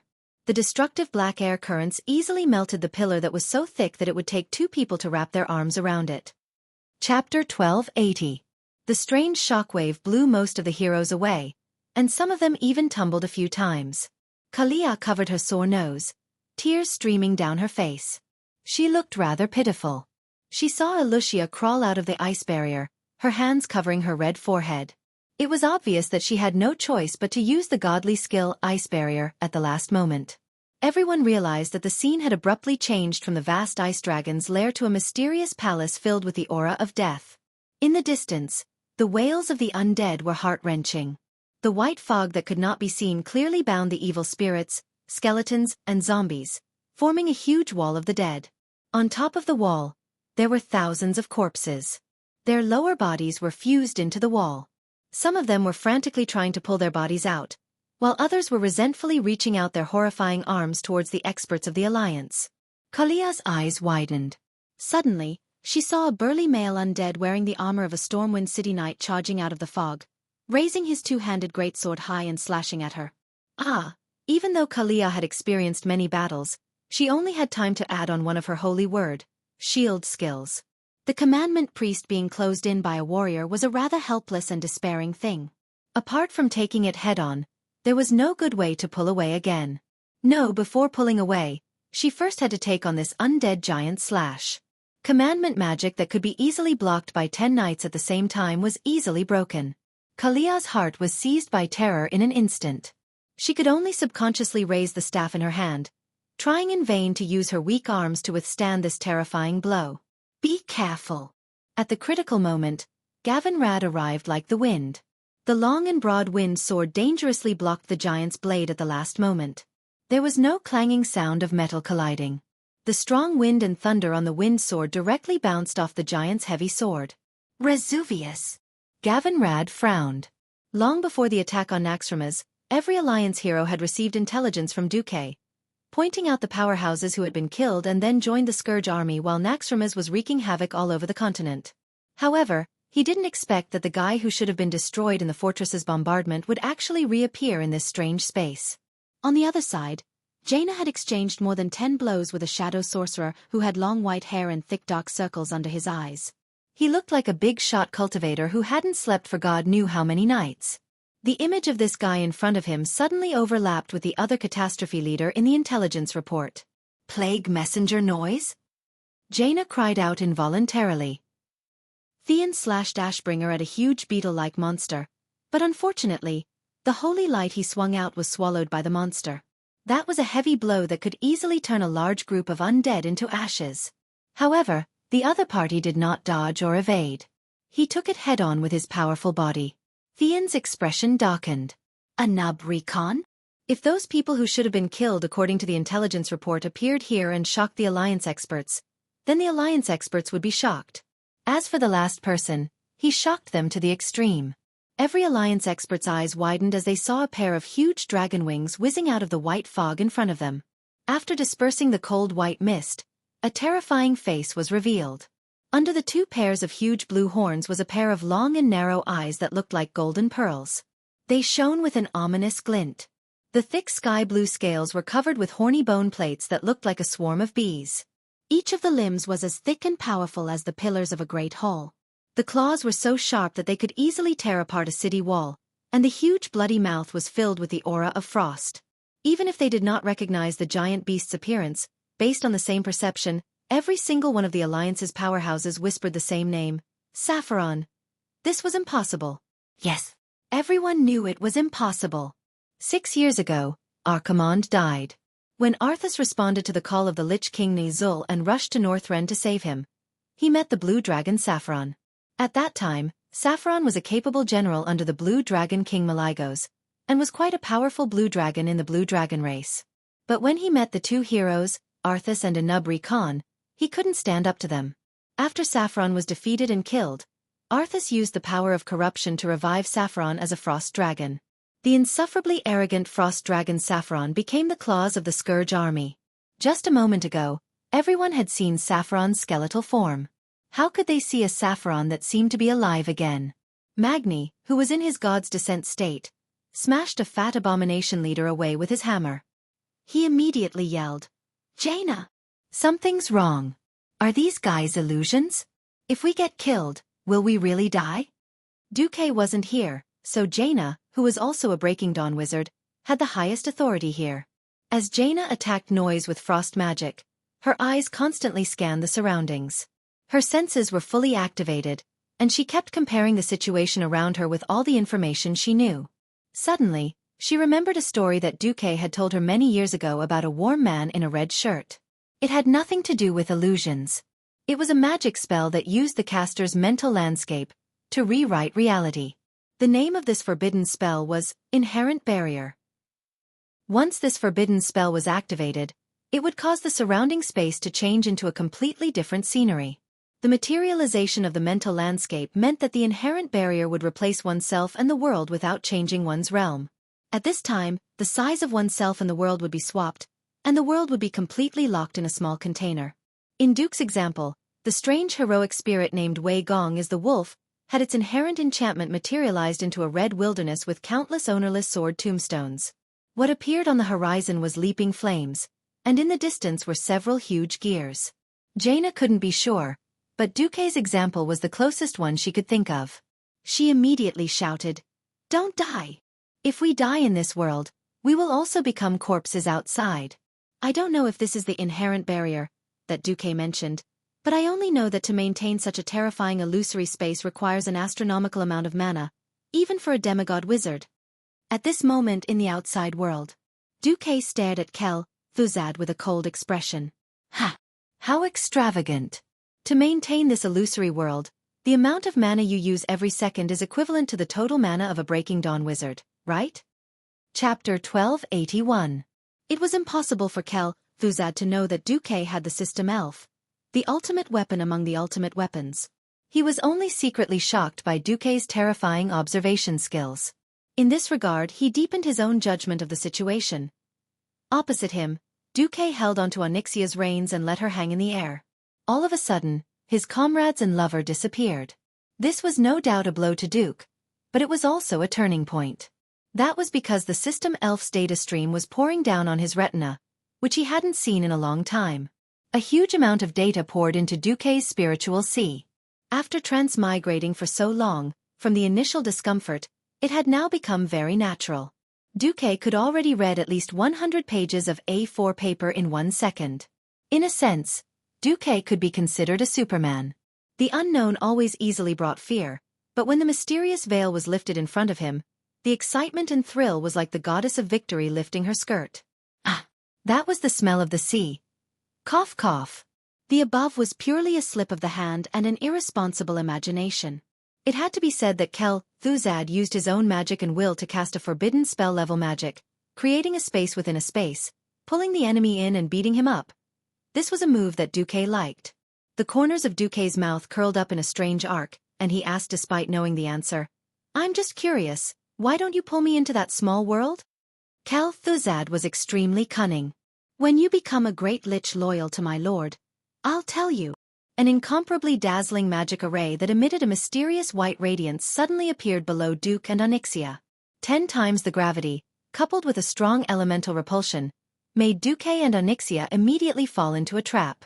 This is... Roar. The sudden control caused the movements of Duque and his servant to pause. They thought that Thuzad would take the opportunity to attack. Who knew that he would actually be scared? No, this should be called a strategic retreat. Thuzad was in a sorry state as he controlled the frost dragon that was the lower half of his body. He could only rely on his 4 skeletal limbs to escape. They left the frost dragon's hall without looking back and fled into the huge corridor, as if they wanted to enter Thuzad's own hall. At the same time, countless undying swarmed out from all directions. Duque narrowed his eyes and looked at the red human-shaped frames on his retina. His face sank. He finally understood why Thuzad had found so many elite monsters as cannon fodder. This guy was trying to stall for time until the undead fantasy, which was similar to an inherent enchantment, killed Theon and the others, and then turned them into powerful undead. Then, they would turn around and deal with Duke. Humph! Duque snorted coldly. Seeing that you can't deal with me, you want to use the deaths of my family, friends, and lovers to provoke me and tempt me into depravity? Thuzad, no wonder you can't be seen in public. You have the nerve to use such a petty trick on me? So what if I'm petty? As long as it works. Hee. Thuzad's voice floated in the corridor. Idiot! You've underestimated me, and you've underestimated the strength of my companions and lovers. With Duque's current status, it could be said that he could have as many ordinary women as he wanted. Among the nobles of various countries, there was no lack of beauties who could be regarded as goddesses before Duque crossed over. However, Duque did not touch any of them. Why? He was not a saint. It was precisely because this world was too dangerous that Duque could not guarantee that he could protect his own women. In the beginning, it was a natural development. Later on, Duke had purposely chosen heroic girls who could fight and were able to do well in combat. Just look at Queen Sylvanas. If an ordinary enemy dared to have any ideas about her, they must be tired of living. What they should be worried about was the enemy's life. Since the system had analyzed the characteristics and strength of Thuzad's undead fantasy, then Duque could roughly calculate how much time he had left. Duque did not waste time. He cursed in a low voice, squeezed his legs, and 1 man and 1 dragon directly rushed into the huge corridor. Boom! When the fire elemental magic erupted from Duque's body like a volcanic eruption, anyone would feel an invincible aura. Thuzad felt that he had clearly abandoned the emotion called fear, but the feeling that Duque gave him now, even if it was converted into soul fluctuations, was still fear. Duque, 1 man and 1 dragon, the violent flames with the aura of divinity surged out like a tsunami. Onyxia stomped down with her claws, and in the huge corridor that was at least 100 stories high and as wide as 10 football fields, a series of "Kacha" sounds rang out. Terrifying cracks appeared on the gorgeous yet sturdy floor of the corridor. At this time, the powerful defense system began to operate, but Duque was like a real god. Even though this was once Thuzad's own mage tower and had repeatedly strengthened the defense with magic, it could not stop him in the Black Dragon Princess footsteps. The guardian statues that were built with the Death Knights as the blueprint came to life and raised their swords against Duque and his servants. One by one, the Death Knights rode their undead warhorses and rushed forward at high speed under the cover of the fat abomination. In mid-air, hundreds and thousands of gargoyles pounced over. Master? Onyxia was inquiring. Duque's lips curled up. Just focus on chasing. Yes. Until today. Now that Duque was infinitely close to the divine realm, how could Duque care about these ordinary elite monsters? His eyes widened, and suddenly, countless small black dragon heads made of arcane energy appeared in the air around Onyxia. Every dragon head was vivid and lifelike, exactly the same as the head of the Black Dragon Princess. Even though Onyxia had already sensed it in her heart, she was still slightly startled. The next moment, every arcane dragon head opened its mouth at the same time. That was a dragon's breath. That was a fireball. That was a flame blast. That was a rain of flames. That was a waterfall of fire that fell from the sky. The guardian statues immediately collapsed. Whether it was the abomination or the Death Knights, in front of the raging flames, they instantly turned into dust and disappeared in the wind. The gargoyles that should have caused trouble all collapsed into dust. One man and one dragon rushed into the corridor, and nothing could stop them for even a minute and a half. With just a flap of Onyxia's wings, Thuzad's defense instantly collapsed. At this moment, Xueqi seemed to be possessed by the titan of the Pantheon Temple. He was the invincible god that conquered and transformed all the galaxies back then. No matter what kind of existence it was, it could not stop his footsteps. Impossible. In the distance, the Great Lich's terrified voice came. Chapter 1282. Impossible? Why is it impossible? Xueqi sneered and said something that Chairman Ku did not understand. Idiot, not everyone can win Tianji's horse race. It had to be said that Thuzad was very creative. He wanted to use a new move to deal with Xueqi's companions while using cannon fodder to stall for time. But so what? Hundreds and thousands of elites rushed out from the corridor, all using their strongest combat skills and ultimate magic. However, these elite monsters, who could slaughter a village or a town on their own in the outside world, were like ants in front of Xueqi and Onyxia. Once the Sea of Fire arrived, everything collapsed. There was no blood, only complete destruction. These hundreds and thousands of powerful undead creatures could not stop Xueqi at all and were destroyed in the blink of an eye. 3 frost-bone dragons pounced over with their fangs and claws bared. They seemed to still have the great ferocity they had when they were alive, and even the earth trembled. Without a doubt, these 3 bone dragons had been blessed by Syndagosa's special secret technique. Bang! At this moment, Onyxia's left claw stepped out and instantly made a magnificent 360-degree turn that did not match her huge body. Normally, dragons would rarely make such a fancy attack. As Xueqi's mount, as a demigod dragon connected to Xueqi's soul, Onyxia could clearly see a wave-like arc. The long and sturdy dragon tail was like the largest meteor hammer in the world. With unparalleled power and prestige, it swept over. The black dragon silhouette seemed to have split the space apart. With a flash of black light, a violent whistling sound was heard, followed by 3 consecutive explosions. The heads of the 3 ice frost bone dragons instantly exploded. This scene was many times more exciting than a bowling ball. So what if he had been blessed by Syndagosa? So what if he had been an ancient dragon? Unless it was Syndagosa himself, any dragon below the Dragon King that had become a bone dragon would not be able to gain the favor of Onyxia and Xueqi when they were almost one with each other. Roar, roar. Even Onyxia was pleasantly surprised by such a hearty attack. She couldn't help but stretch her neck and roar. The raging flames and the holy aura around Duke's body caused the souls of almost every undead creature that he and Oni destroyed to perish. Their combination was like the most ferocious weapon in the world, seemingly capable of slaughtering gods and devils. Thuzad's plan worked, but he also miscalculated. As someone who had been suppressed from the beginning to the end, he clearly understood his position. Perhaps before Naxxramas fell into the temple of Ankh-Kiraj, he still had a chance to win against Xueqi. After their own side was forcefully weakened by Xueqi, whether it was the loss of a leader or the loss of magic reserves, Naxxramas' combat power had fallen to a dangerous level. When Xueqi stole control of the fortress and trapped him and Saffron, he knew that it was only a matter of time before the leaders of the last 3 zones were destroyed.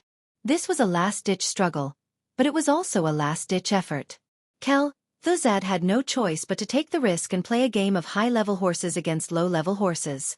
He tried to use cannon fodder to stall for time and win in the undead fantasy, thus turning the tables. Unfortunately, he ran into Xueqi. In a few moments, the system genie scanned that the magic supporting the defense system was not Thuzad's magic. If one had to say something, it was that Thuzad used the souls stored in Naxxramas as fuel to supply the undead army to besiege Xueqi. Xueqi seemed to be using his own magic to crazily output, but in fact, most of the fireballs were hitting the magic nodes of the defense system in the corridor. When Thuzad poured all his magic into the undead fantasy, there was the unstoppable scene of Xueqi and his dragon. Not long after, Xueqi had already killed his way to the hall where Thuzad was. On the north side of the hall, the half-crippled Sapphire curled up its body and surrounded Thuzad, making a defensive posture. Thuzad seemed to be unable to suppress his anger. He raised a blood-red scroll high up. Bastard! Bastard! You forced me! You forced me, Duke Marcus. I've changed my mind. I'll make you pay the most terrible price. Eternally. This was a dragon skin contract filled with darkness and coldness. Even 100 meters away, one could clearly feel the cold aura overflowing from it, and one could faintly hear the cries of thousands of wronged souls. The system genie's analysis made Xueqi's heart skip a beat. After scanning, the contract has the blood of Great Chieftain Nezul. Great Chieftain Nezul? Wasn't that after the end of World War II at the Dark Portal? Before that big explosion, Nezul was still a dignified great chieftain, a living person with flesh and blood. Xueqi only knew that according to the original history, Nezul was captured by killed Jaden and tortured to his heart's content. Not only did he lose his life, but even his soul was compressed and packed into an ice skeleton. He did not expect that there was a soul contract forged with the blood of his true beast. Under the system scan, Xueqi could clearly see that this contract, which was written in the Eridar language, only had half of it left. However, this was not a problem for Xueqi, who was proficient in the Eridar language. In less than 100th of a second, a complete contract appeared on Xueqi's retina. Yes, this was the soul contract that killed Jaden forced Nezul to sign. It was branded with the Great Chieftain's true beast oath. Nezul swore eternal loyalty to the Burning Legion, and the words were branded on it. It could be said that this contract was the basis for Kill Jaden to send Nezul, who had become a Lich King, to Azeroth to cause trouble. This contract contained the strongest laws of Eridar and the will of countless Void Lords to help suppress it. There was also Kill Jaden's four-fingered handprint on it. In theory, if Nezul tried to break free from the contract, this demonic handprint would cross space and time to teach Nezul a lesson. There were many harsh terms on the blood contract.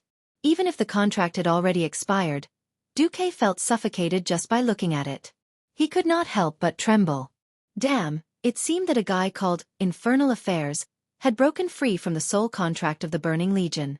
After destroying the largest fortress in the Twisting Nether, the Burning Legion's strictness towards the soul contract had reached a peak. According to this contract, if Nezul disobeyed Kill Jaden's orders, 99% of his soul would receive the most terrible revenge. Fortunately, the remaining 1% would only be used to witness his eternal pain. However, Nezul still chose to rebel. At the cost of his own soul being split, his soul being infinitely diluted, and even losing himself. Chapter 1283. Suddenly, everything could be explained. Even if Nezul was a coward from beginning to end, and did not have the courage to cheat his compatriots, nor did he have the courage to fight against the demons, but beast, human, eternal, slave. After years of inhumane torture, his body was broken by Killed Jaden, and even his bones were turned to ashes. He never gave up his heart of freedom.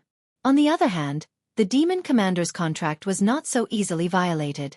This was why after Archimonde died, Nezul chose to jump ship and set up his own mountain. His magic power suddenly dropped. Even his soul was almost worn out because of the contract's backlash.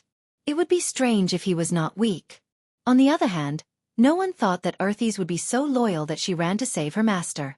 Not only did she kill a large number of guys who blocked her way, but she also defeated Illidan who worked for Killed Jaden in one fell swoop. Finally, she ascended the frozen throne and merged with Nezul's poor remnant soul that had been diluted many times. The perfect fusion of an orc's soul and a death knight who was once a human was enough to make one drunk.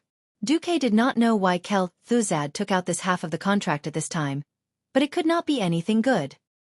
He did not give Xueqi time to react. Hula! Kel Thuzad's gold-rimmed purple hat seemed to fall with the wind. The part of the white bone that should have been between his eyebrows actually opened up a small door the size of a pinky.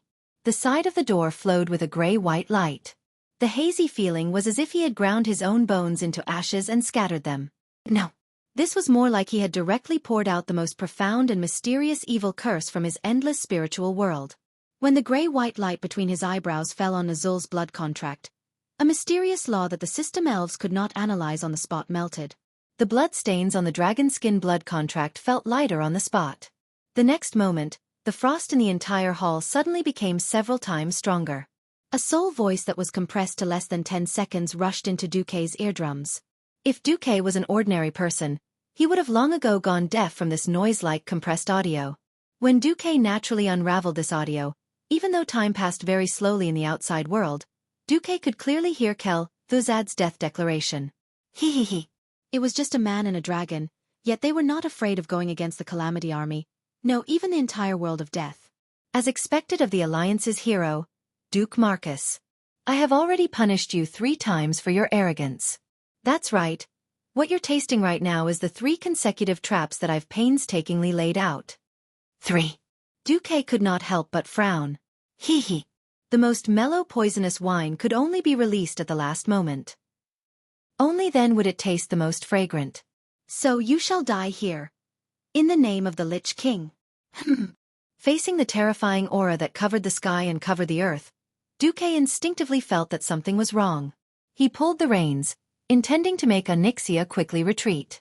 At the same time, he instinctively wanted to open up an ice barrier. But it was no longer a matter of time, because that was already the past. The attack had already ended, and the trap had already taken effect. Something on the inside of Duke's chest swelled up at an extremely fast speed. Sturdy. Sharp. Terrifying. Cold. What burst out of his chest and burst out of his bones and flesh was astonishingly Ice Prism. The equipment that Duque was wearing was at least of the Mount Hyjal grade. If it was during the second battle of the Dark Portal, it would be immune to all sorts of physical damage from swords, warhammers, axes that were below demigod grade, as well as Breaking Dawn grade magic. Now, even against demigod grade and Breaking Dawn grade magic attacks, it could mostly reduce the damage by more than half. But there was one thing. Attacks from the inside were exceptions. Needless to say, this ice prism appeared after it was pierced. At this moment, Duque was like a flying insect soaring in the sky. After wantonly rushing around, he fell into a terrifying spider web chain trap that was woven with 10 or 20 layers. So what if he was strong? No matter how much he struggled, he was just bait for the Black Widow poison spiders. Duque? Onyxia let out a cry of surprise. She felt a palpitating fluctuation in her soul. She could not care about the other undying that were rushing over. She suddenly bent her long dragon neck back and saw Duque's chest exploding. Duque's body was stiff. His neck was like a rusty machine as he moved with difficulty. He touched his chest in disbelief. There, the extremely rare epic robe had been pierced from the inside. At the tip of the ice prism, there was still a beating heart hanging. Frost, divinity! Kel, Thuzad finally could not help but laugh wildly. Foolish man! Have you actually forgotten that my essence is different from yours? I don't need to breathe. Seeing the surrounding divinity fragments explode in the void at the same time and turn into strange hedgehog-like ice balls, Duque understood everything. Yes, that's right. It was the attack of the frost divinity. On the scene, it looked like Duque had used the power of the fire divinity to expel the power of Kel, Thuzad's frost divinity. But Duque was a living person, and a living person needed to breathe. The air that felt a little cold was actually floating with a very small amount of frost divinity. In order to deceive Duque, Kel, Thuzad did not even use the shadow divinity that Duque was most concerned about. Instead, he used the frost power that mages also had. A demigod-grade ice dragon and a great lich with ice and shadow attributes. It was very normal for a small amount of frost divinity to leak out. Then, this method of casting a wide net succeeded. Duque was directly hit. No, feeling the rapidly weakening soul connection, Onyxia was stunned. She no longer cared about fighting and actually shrunk at high speed on the spot. She turned into her human form and hugged the bloody Duque. Bastard! You lied to me. Aren't you unkillable? Didn't you say you were going to change my fate? Why? Seeing Onyxia lose her composure, Kel, Thuzad's mood suddenly exploded. His body slowly rose from saffron, and milky white foam appeared where his lower body was connected to the frost dragon. Then, he separated from the frost dragon. Ha ha ha. Die die. Duke Marcus. You're finally dead. Ha ha ha. Feeling the decline of Duque's soul fire, Kel Thuzad was very happy. He was so happy that countless bubbles of pleasure rushed into the depths of his soul, nourishing every corner of his soul. Onyxia, don't struggle. Follow your master and serve the great Lich King. Onyxia raised her head. A tearful smile suddenly appeared on her tear-stained face. Idiot! Ha! Kel, Thuzad suddenly felt that something was wrong. At this moment, a bright golden light suddenly pierced through his chest, and the spiral-shaped blade radiated light in all directions. Chapter 1284. The pain of his soul collapsing could not be described with words. As an immortal, Kel-Thuzad was already immune to most physical attacks. Conversely, the damage that holy attacks could do to him was multiplied. For a divine artifact sword of the divine element to pierce through his soul fire was tantamount to a calamity. The excruciating pain in his soul caused his entire skeletal body to twitch violently as he arched his back. Less than 5 steps away from his feet, the frost dragon Saffron reacted and pounced, stretching its neck to bite him. Crack! When the white dragon teeth closed, it bit empty air. Xueqi used a gorgeous flash to avoid the frost dragon's determined attack. However, before he drew Xueqi's moral integrity, Xueqi gave almost all the holy light he could use to Chairman Ku. Onyxia knelt on the ground. She still had that noble and slightly charming temperament, and her face still had the sorrow of losing her husband and master. This was the person who was once popular in the upper echelons of Stormwind, known as the #1 beauty. No matter when, she was always so charming, so intoxicating. Hey! Are you done acting? Xueqi was speechless as he looked at Onyxia, who was seductively hugging his bloodied mirror image doppelganger, who had entered acting mode again. The soul connection was hard to deceive. If Xueqi was about to die, she would be able to sense it at the first moment. However, it was also because of her acting skills that she could put on a good show, allowing Xueqi to turn the tables on Kel-Thuzad. That's right. Xueqi had some doubts about the frost divinity that was spreading in the air. Even if Chairman Ku had a lot of business, he could not just throw divinity around, even if it was a very small amount.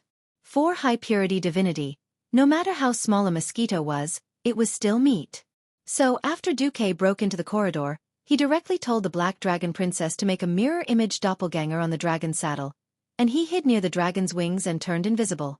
In order to make it look real, he even gave all the armor and equipment he used before to the mirror image doppelganger. He suppressed his aura to the lowest possible. Sure enough, it was as expected. The Black Dragon Princess looked smugly at the Great Lich who had stepped into destruction. She frowned slightly and continued to possess the Shadow Queen. Speaking of which, even when this fellow frowned and pretended to be crying for his master, he was still quite handsome. Woo woo woo. Master, you died so miserably. Onyxia howled dryly. Xueqi bared his teeth. If she hadn't cried for me, I might have thought that she was so beautiful, so charming, and even pitiful. I might even have wanted to play with her. But now, Xueqi raised his leg and kicked Onyxia's plump and bouncy butt. Time to work. Mount. Onyxia pretended to be unhappy as she rolled her eyes at Xueqi. She then transformed into her dragon form again and pounced towards the pitiful Saffron. Frankly speaking, without a powerful fighter like the Black Dragon Princess, Xueqi would have to spend a lot of effort to deal with Saffron. But now that Kel-Thuzad was separated from Saffron, the Lich was the Lich, and the Bone Dragon was the Bone Dragon. Only 3 Saffron could pose a threat to the Black Dragon Princess. Xueqi didn't care about the loud battle next to him. In fact, it was a fully armed adult beating up a small child. He stood with his hands behind his back. Under the support of the rising flame base, he floated in front of the Great Lich. Even though he was in extreme pain, Kel-Thuzad still used the coldest tone and said sternly, Xueqi, don't think that you've won. His Majesty the Lich King will avenge me. He won't torture your soul for billions of years, and he won't let me hear your mournful cries of repentance. The Scourge army will not give up. Wait. Xueqi's thoughts moved. Kel-Thuzad immediately screamed. The golden light that gushed out of his chest became stronger. The golden light of the small sun was like a pillar that pierced through his back, and then squeezed out of his chest. What was even more terrifying was that this holy light seemed to have a life of its own. It gently melted Kel-Thuzad's ribs, as if it wanted to completely wear down the rotten white bones of his chest until it turned into powder. No! The Great Lich screamed again. The cold soul fire in his body that seemed to always be maintained at absolute zero, finally seemed to have heat that it shouldn't have. It was clearly a flame that was always flickering, but when an even more intense golden light gushed out, golden runes filled with holy aura seemed to grow in the middle of his soul. These runes formed a magic circle that had never been seen before. No, it was not a magic circle. This was a brand new holy law that Kel-Thuzad had never seen before. This law obviously carried a mark that did not belong to this world. When this mark appeared, it seemed to be forcibly pulling Kel-Thuzad's soul out of this mortal world. It forcibly cut off his connection with all mortal things in Azeroth, and prohibited him from extracting all the power in the world. Sadness, fear, hatred. All the negative energy was isolated by this golden mark.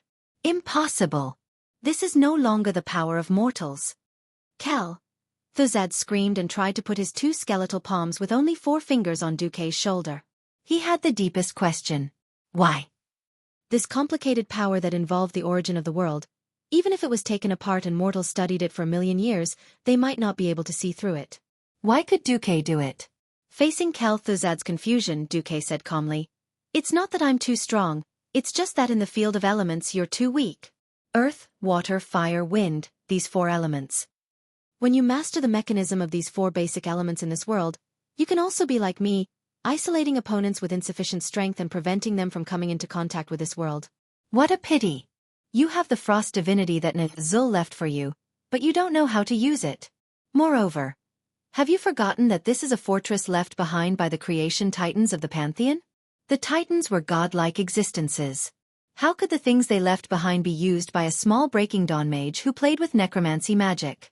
Apart from Sargeras, who was also a titan, other races and civilizations did not even have the ability to completely master the defense system, let alone modify the program. The law that Duque had just used was the purification law hidden in the fortress. It could amplify the power of the holy system tenfold. Duque just happened to be at the right time, so he used it directly. He didn't have the divinity of the holy system, so he couldn't use Naxxramas. Since he had encountered it, he might as well give it to Kel Thuzad. Chapter 1285. Sighing was just sighing. Duque had no intention of recruiting Chairman Ku. Kel Thuzad wasn't the Black Witch Farina. Farina was bad, but there was no direct conflict or hatred between them. Chairman Ku was different. Duque had reported him in advance and let him bathe in Uther's holy light. In addition, he worshipped Nazul and Arthas. Yes, Duque had tortured Chairman Ku's 2 idols. Nazul was blasted into Kill Jaden's embrace. Second Fool's childhood sweetheart was stolen by Duque, his hand was broken, and he suffered a big loss in Fellwood. With this blood feud as a foundation, Duque had no intention of letting Kel Thuzad be his elemental emissary. Duque was definitely not interested in such a stubborn and cockroach-like guy. Even if he beat the shit out of him, he could still leave behind a disaster. Alright. In the past, Duque didn't have the ability to destroy souls. Now that he did, he naturally wouldn't hold back. Goodbye, Kel Thuzad. I'll let you be another stepping stone on my hero's path. Duque waved his hand, and the golden light that erupted from Chairman Ku's chest suddenly flourished. The dazzling light became brighter and more intense. When the golden light reached the size of a small sun, Kel Thuzad, an existence that countless people feared and hated, disintegrated into an unknown substance that wasn't even ashes, was forever annihilated from this world. In the undead fantasy, the Alliance hero group was fighting with the remnant souls of the Scourge leaders, or rather, the illusions. Those seemingly huge monster leaders had all kinds of fierce moves and overwhelming power, but they weren't fatal. For some reason, it felt like the attack power of those monster leaders had been severely weakened. For example, the hate boss Patchwork. When he swung his large rusty kitchen knife down, the first impression he gave people was that the earth was shaking. But what he smashed out was a 1-meter square pit. Even Kalia, when she saw Patchwork's slow hand gesture, as long as she wasn't completely distracted by other things, she still wouldn't be killed on the spot. However, the situation of the team was worsening. Benedicta's made a mistake in dodging and was hit until his calf was fractured. Even after first aid, the fracture still hindered his movements. During the fierce battle, Edwin Van Cleef was bitten on the arm by the leader of the Stitched Monsters, the giant dog Glass. There were at least 10 fractures on his left arm. Even so, he still bit the extra dagger in his mouth and continued to fight. Riadaline's back was pierced by the Beetle King Anub, Recon. Even with the emergency healing from the Holy Light spell, the bowl-sized hole on her shoulder blade was a ghastly sight. Although no one in the team had died yet, and they were far from reaching their so-called limits, everyone knew that things were not looking good. While everyone in the team was fighting a bloody battle, all the enemies in front of them suddenly disappeared. This is... Gavin Rad / only hit the air. The feeling of slashing with his sword suddenly turning into nothing made him feel a little uncomfortable. The Windrunner sisters were the first to react. The 3 of them exclaimed in surprise. Duque? That's right. They and the other heroes all saw Xueqi. That's right, after going through so many ups and downs, Xueqi had long become the backbone of the entire alliance. This guy, who was constantly making his presence known during times of peace, was the core of the core during times of war. When they couldn't see him, everyone felt a sense of unease. Now, almost the instant they saw Xueqi, everyone's hearts calmed down. Where's Xueqi? Magni was unhappy. Here. Xueqi curled his lips and pointed at a pile of silver-white ashes on the ground. If the ashes that emitted a faint holy light and frosty aura couldn't tell anything, then the magic accessories that Xueqi wore on the pile of ashes could definitely tell the truth. You destroyed Xueqi? Sylvanas was still a little unsure of what was going on. You don't believe me? Xueqi shrugged. There was no reply. That hot kiss that almost burned Xueqi's lips was the best answer. Wah! Gavin Rad whistled. At this moment, a violent rumbling sound came. Only then did everyone turn back to look at the earth-shattering battle at the side.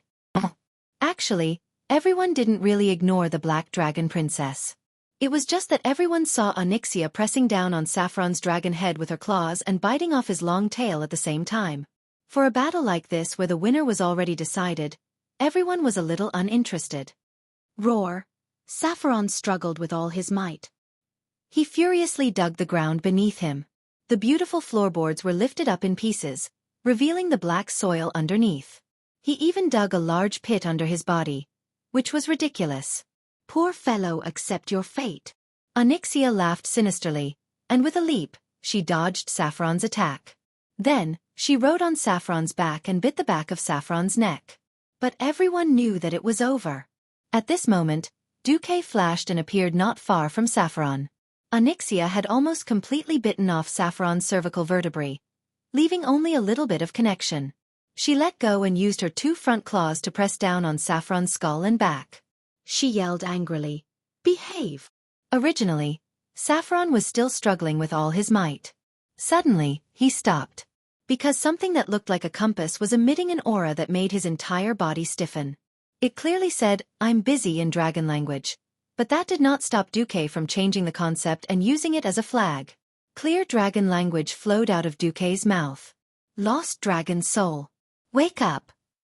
I summon you in the name of Red Dragon Queen Alexstrasza of the Sleeping Dragon Temple. The simple compass had a typical dragon rule. Even though it was activated by Xueqi's somewhat unreliable fire divinity, the effect was not bad. It seemed that such a rule could devour all of Saffron's negative emotions and guide him to find his reason. Suddenly, an icy blue power began to flow between Saffron's gray bones. A dragon-shaped illusion appeared and wrapped around the dragon bones. With the dragon bones as the core, semi-illusory blue dragon skin began to cover the entire dragon skeleton. This is Saffron's soul? Kalia muttered to herself. Phew! Saffron surprisingly did not show any intention to attack. Xueqi waved his hand. Onyxia backed off a little, but she still stared at Saffron.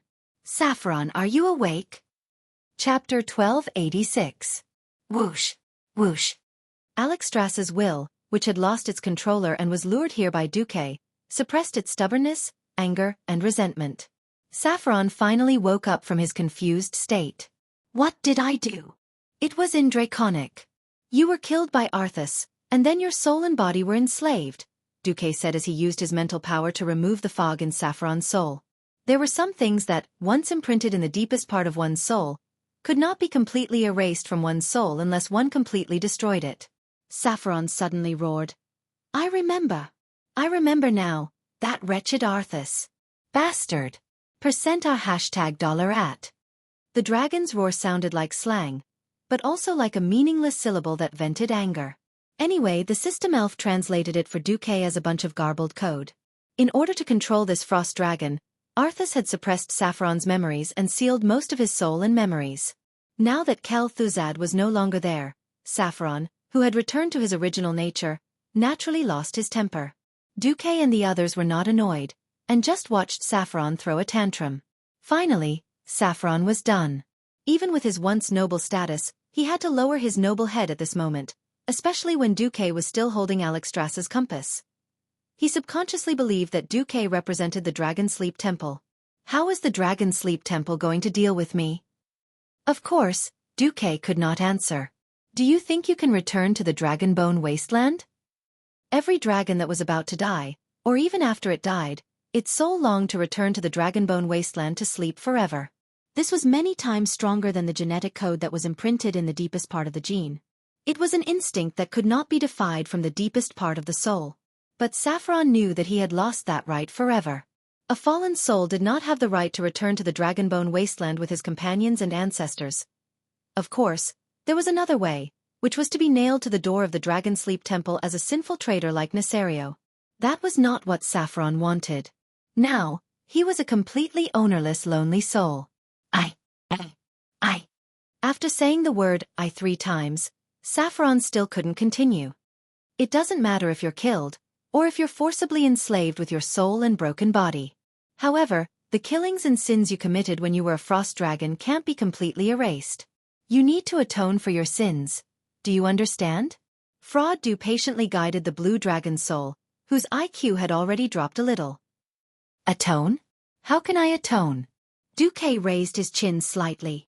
After the Titans of the Pantheon conquered planet Azeroth, they handed over the responsibility of guarding the planet to the Pentashade dragons of the Sleeping Dragon Temple. Now, Azeroth was facing the invasion of the Burning Legion led by the traitor of the Pantheon, Sargeras, and the erosion of the ancient god Thun and other evil forces. All you have to do is carry out your duty as a guardian in a just war. You are the atonement. Duque's words made sense, and Saffron was speechless. He nodded his dragon head almost subconsciously. Duque snapped his fingers, and Onyxia obediently transformed into a human form and came to Duque's left side. Duque smoothly stroked her hair with his left hand. See this guy? She abandoned the evil alignment and fought for justice under me, the guardian of Azeroth, Duke Marcus. Now, Her Majesty Alexstrasza has promised that as long as she performs well, she will be accepted back into the Sleeping Dragon Temple in the future. At this point, Onyxia's body trembled. To be honest, she didn't care whether she could return to the Sleeping Dragon Temple or not. What she cared about was Duque's terrifying influence. Saffron's soul trembled violently, and he asked in a trembling voice, Can you speak to Her Majesty Alexstrasza? Coincidentally, Duque saw that the pointer of the compass had pointed to on duty. Duque decisively put the compass on the ground and smashed a dragon language spell on it. It wasn't any advanced spell. It was purely to activate the communicator with the Red Dragon Queen. The next second, a unique pressure reverberated throughout the hall. When an illusory red dragon head with the height of a 2-story building was projected in the hall, everyone felt as if a long and distant cry rose in their hearts. This sharp cry came from the ancient times 25,000 years ago. It was a majesty that was filled with the sedimentation of history. She was the perfect combination of nobility, beauty, ferocity, and strength. The aftershock of her soul easily crashed into the depths of everyone's hearts. Everyone's hearts contracted due to their nervousness. After exhaling, their lungs forgot to expand and breathe in fresh air again. Everyone felt a little suffocated. However, Alexstrasza quickly retracted her aura. Oh, it's Duque. Sorry, I just came from the Void battlefield, the Queen replied casually. What's the matter? It's about this guy you mentioned a while ago. I kicked her and asked how many merits she needs to return to the Dragon Slumber Temple. Duque first grabbed Onyxia's neck like a little chick and forced her to take 2 steps forward. Onyxia didn't dare to look directly at the Queen. The Queen's huge yellow eyes blinked. Although she didn't know why Duque would ask at this time, she still answered, If we can successfully seal Thun this time, this merit will be enough. At least Nozdormu won't object. He has the most opinions right now. Alright, the second thing. I just dealt with Saffron's soul. Can you help me inform Maligos? Alexstrasza turned her head. She had obviously sensed Saffron's soul long ago, but she sighed now. You shouldn't have asked me. Yes, she couldn't speak directly about the Blue Dragon Army. Even Maligos didn't have many soldiers under him. After all, overstepping his authority was overstepping his authority. At this point, Saffron's expression couldn't help but become gloomy. At this time Duque suddenly said, If I let Saffron make enough merits, can you consider letting his soul return to the Dragonbone Wasteland in the future? The dragon race's way of dealing with the fallen was to kill them directly and then destroy everything with a dragon breath. Alexstrasza was a bit troubled by Duque's sudden suggestion. After all, Duque was also considering this from the perspective of the Dragon's Slumber Temple. After thinking for a while, Alexstrasza finally said, "I hereby promise that if any of the fallen dragons choose to redeem themselves and make enough merits, I will initiate a motion at the Dragon King's conference. I will initiate a motion during the Dragon King conference. As long as I get more than half of the Dragon Kings agree, I will be able to let the lost souls return to Dragonbone Waste." Chapter 1287. The weight of this sentence was definitely as heavy as a mountain. It could be said to be the most important thing in her words. Duque was pleasantly surprised by the Red Dragon Queen's decision, but he was not surprised. This was the inevitable choice of history. It was a time of war, and war was bound to be accompanied by sacrifices. Dragons were indeed at the top of the food chain on planet Azeroth. However, their tragic fertility and long growth time meant that the dragon army would only get weaker and weaker in such a fierce war. As long as demons did not die in the Twisted Nether, their souls could theoretically run back and be resurrected indefinitely.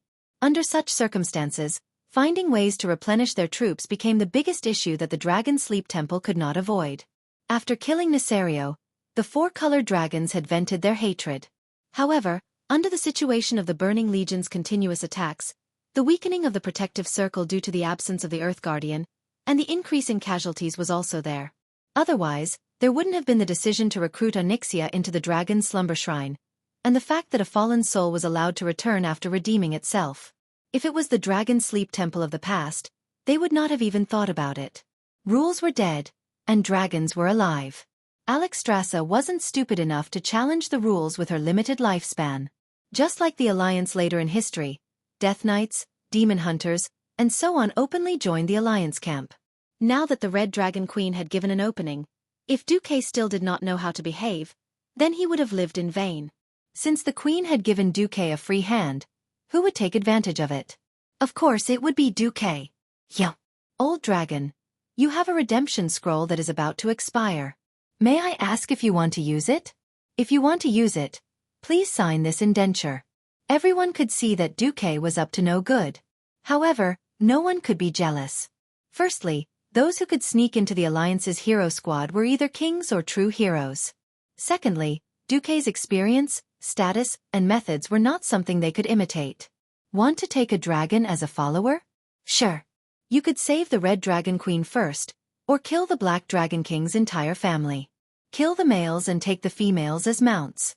If it was just a little bit off, perhaps some people would be envious and jealous. But if the difference was too great, then they could only worship him. At this time, Duque slowly walked towards the ashes left behind by Kel-Thozad's death. He reached in and fished out one of the biggest spoils of war. Yes, it was the contract scroll left behind by Nazul. The scroll had the inheritance of the Lich King's frost divinity. Oh, it's Alexstrasza. Can you do me a favor? Duque waved the scroll. On the huge red dragon's face, everyone could see the Queen's eyes roll. F***CK, other than Duque, there was no one else who could take advantage of the Red Dragon Queen. However, since Duque had helped her redeem the soul of an important blue dragon, and Angela still needed to rely on Duque's intelligence for the rest of her plan, the Queen decided to help him. A portal with a diameter of at least 10 meters appeared in the void. The next moment, a red dragon claw that could easily grab a steam tank reached out. The black dragon claw with a perfect arc reached forward and tapped lightly. A drop of exuberant green life aura entered the scroll just like that. Done. Then, the dragon claw retracted and disappeared without a trace. Others might think that Lich King Nazul's power was pure shadow element death energy, but that was not the case. He, who had long wanted to rebel, had intentionally or unintentionally used the frost element that was completely different from the Burning Legion's warlocks as his main power. But when it came to purifying this kind of old demon, it was better for Duque to borrow the hands of others. After all, holy power, moral integrity, and so on, Duque did not even have enough for himself. After purifying the shadow element, all that was left was the pure frost divinity. After casually saying a few words, the Queen turned off the projection. Duque did not start absorbing the frost divinity on the spot, because that would be asking for death. Since ancient times, there had been all kinds of mages who crossed paths. There was the arcane ice element and the frost element, then the arcane fire element, the pure arcane element, and so on. But there were no idiots who played with fire and ice. It was not that it was absolutely impossible, but the problem was very big.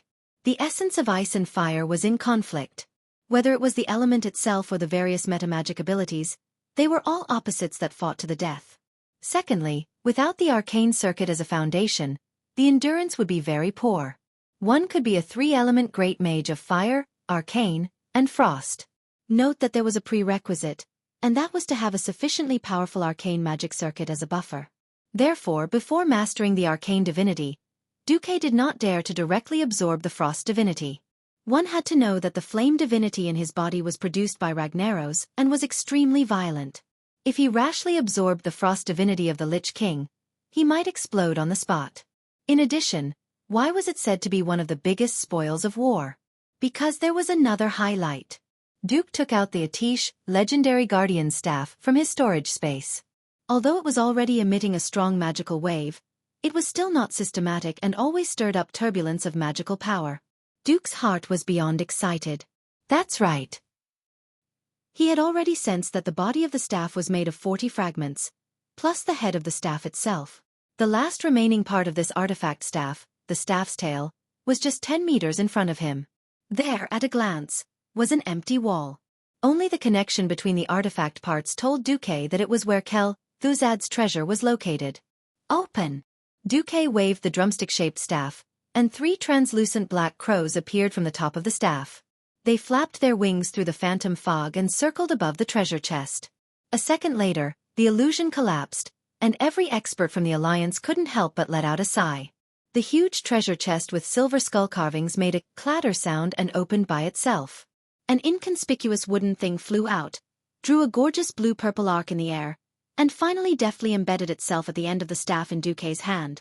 In the next instant, the artifact staff that Xueqi held high bloomed with a brilliant glow. Powerful arcane magic fluctuations surged out like raging waves. Even though it did not cause any damage to people, they still felt as if they were standing on a beach, being tossed up and down by a huge wave several meters high. They could not stand steadily at all. Wow! Gavin Rad's mouth opened wide enough to fit an apple. Boss, why do I feel like your artifact is much more powerful than mine? Unexpected things happened one after another.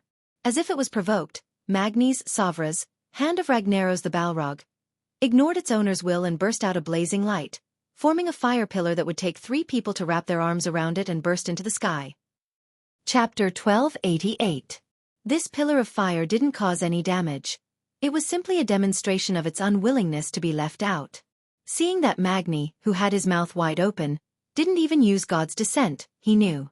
Without further ado, Theon's Ashbringer and Gavinrad's wind sword burst out with dazzling light at the same time.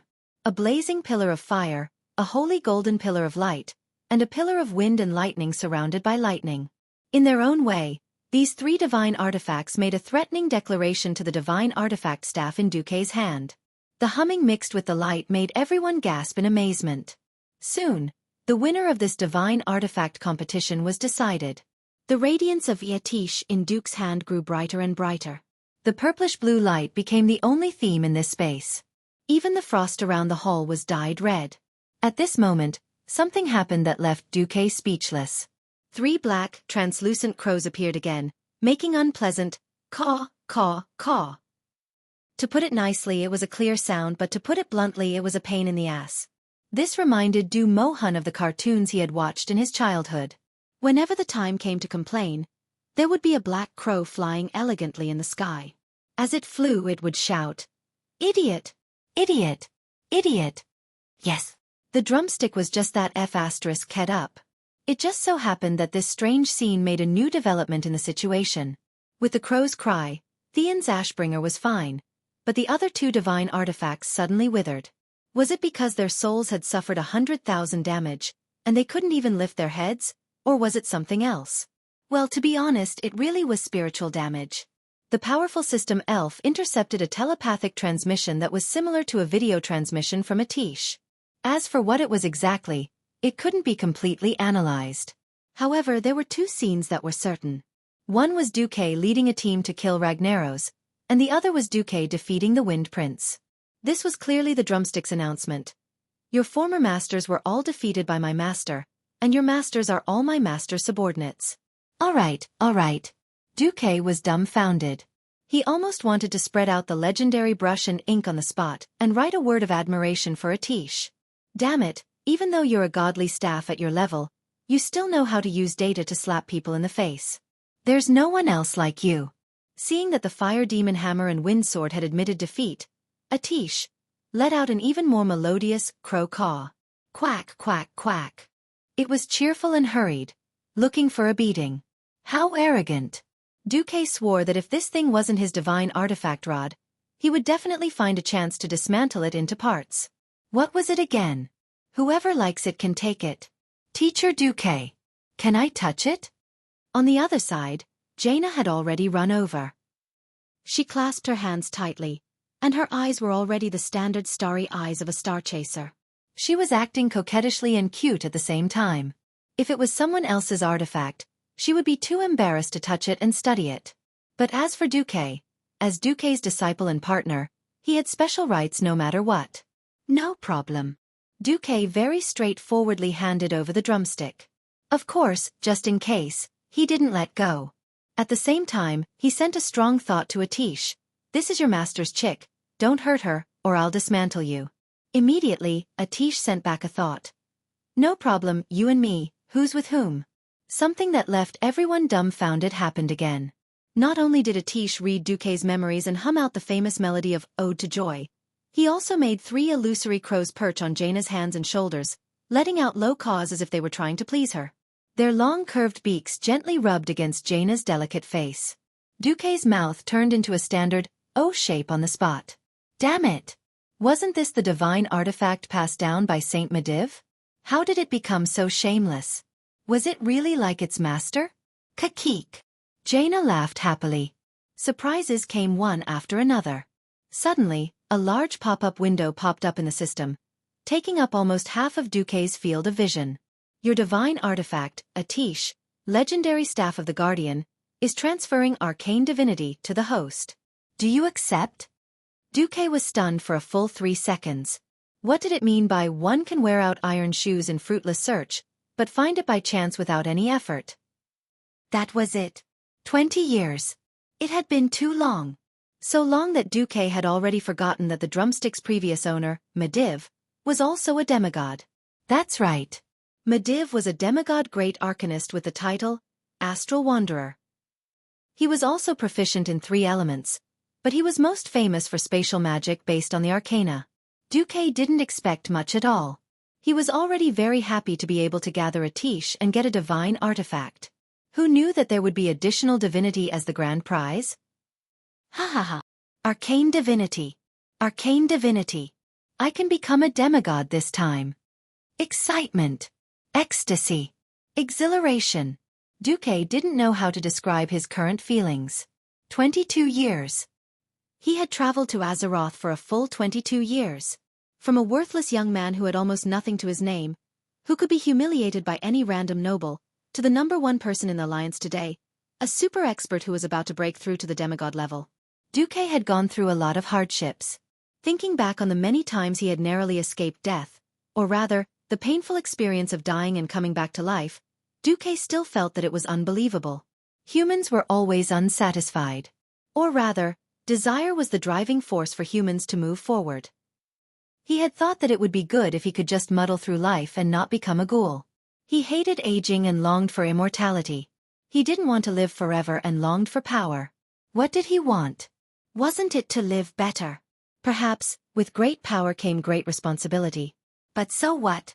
He was used to carrying the burden of the world's future anyway, so there was nothing to be afraid of. After all, with great responsibility came great benefits. Yo! Everyone, what do we do? I'm so excited now. I want to kiss all of you. In the whisper of the wind, Xueqi said excitedly. Originally, his relationship with his lovers was kept a secret. Rumors were just rumors. If he didn't admit it publicly, no one could do anything to Xueqi and them. Although in theory, a few of the queens were already over 30 years old, with the eternal blessing, age had lost its meaning, and no one could say anything. At this moment, Xueqi was trying to stir up trouble and make everything clear. As soon as Xueqi said this, Jaina was the first to enjoy the benefits and kissed him without hesitation.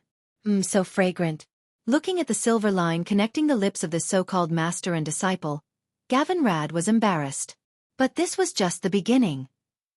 Chapter 1289. Aurelia moved quickly. She was the second to pounce on Jaina the moment she finished kissing Duque. Her slender and muscular arms wrapped around Duque, and this time, it was a longer French kiss. The third was Sasha. She said in Duque's ear without hesitation, "Congratulations in advance."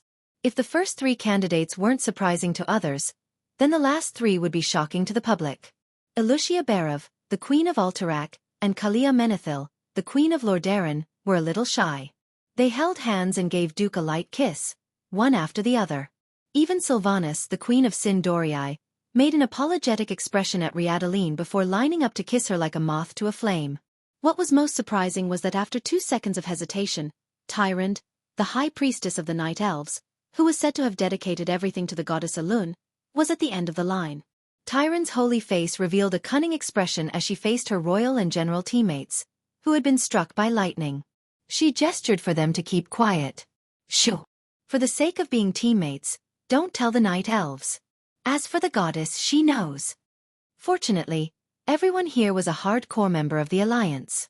Also, as one got older, they matured a lot. Their mouths were all tight. Otherwise, if it was leaked, it would definitely be huge news that would shake the entire Night Elven race.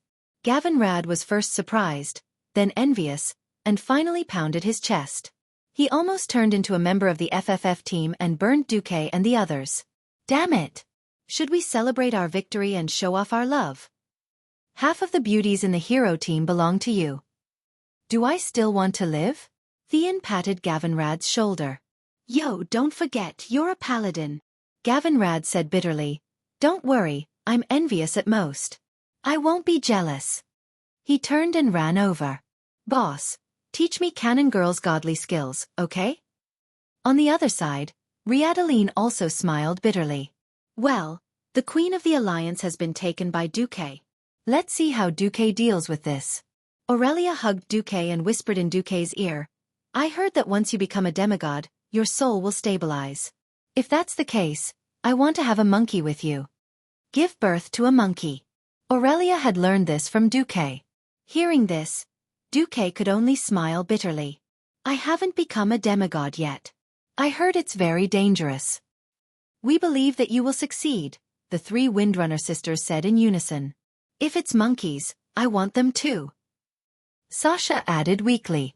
Seeing the envious looks on the faces of the other queens, Duque could not help but laugh. Aurelia and Sasha did not have a crown to wear, so they naturally did not have that many taboos. The queens, on the other hand, were in trouble. As queens, it would be hard to explain if someone died without a formal wedding. Children. I'll talk to Elune and see if we can create a child of the gods, Tyrande said as if she was talking to herself, but it was no different from pointing out a slightly exaggerated path for them. The secular world did not allow polygamy and multiple queens. If a demigod was not enough, what about a true god? Any being who entered the divine realm would definitely have a transcendent status. Actually, Duque only needed to enter the divine realm and become a demigod, and that would be enough. Whoosh! We'll talk about that later. Let me see my divine staff. Duque held a tiche in his left hand, and a series of data appeared in his vision. System detection frowny face a tiche, legendary staff of the Guardian, level 6 divine staff, limit, level 9 staff for the Azeroth Guardian. Its previous owners were Aegwynn and Medivh. Aegwynn once killed Sargeras in a duel. Although it was part of an act, Aegwynn did cause considerable damage to Sargeras' soul and body, causing Sargeras' incubation period to be longer than expected. In addition, in the Battle of Karazhan, Medivh used its power to destroy the staff and sent Sargeras into the bottomless abyss. Atish. Soulbound to Duke Marcus. 130 to 244 damage speed 2. 90. Damage per second 64. 4. Plus 31 endurance plus 32 intelligence plus 24 spirit durability 145 up to this point. Atish's data was still the same as in Duque's memory. But from there on, things took a turn. Atish, legendary staff of the Guardian, Guardian Special Effect 1 Space Lock. Any existence that enters the world of Azeroth will have nowhere to hide in front of you. You can ignore space barriers, increase the chance of your spells hitting the enemy by 100%, and increase the damage and healing effect by 2000 points. Guardian Special Effect 2 Arcane Dominator. All friendly members within a radius of 300 yards have a 20% chance of dealing a fatal blow with damaging spells. Increase the range by 200 yards, and increase the damage and healing effect by 100 points. Guardian Special Effect 3 Astral Wanderer. Within the range of the planet Azeroth, you can open intercontinental teleportation doors with 1/10 of the normal magic power required. The number of teleportation doors, their carrying capacity, and the magic power required to maintain them depend on your understanding of space coordinates. Outside of Azeroth, you can complete more than teleportation with 1/5 of your magic power. For any form of space barrier, your chance of cracking it increases by 20%. Guardian Special Effect 4? After reading it in one breath, Xueqi was overjoyed. If it was the Atish in the game, it could only be regarded as the glory of the Molten Core in this level 60 era.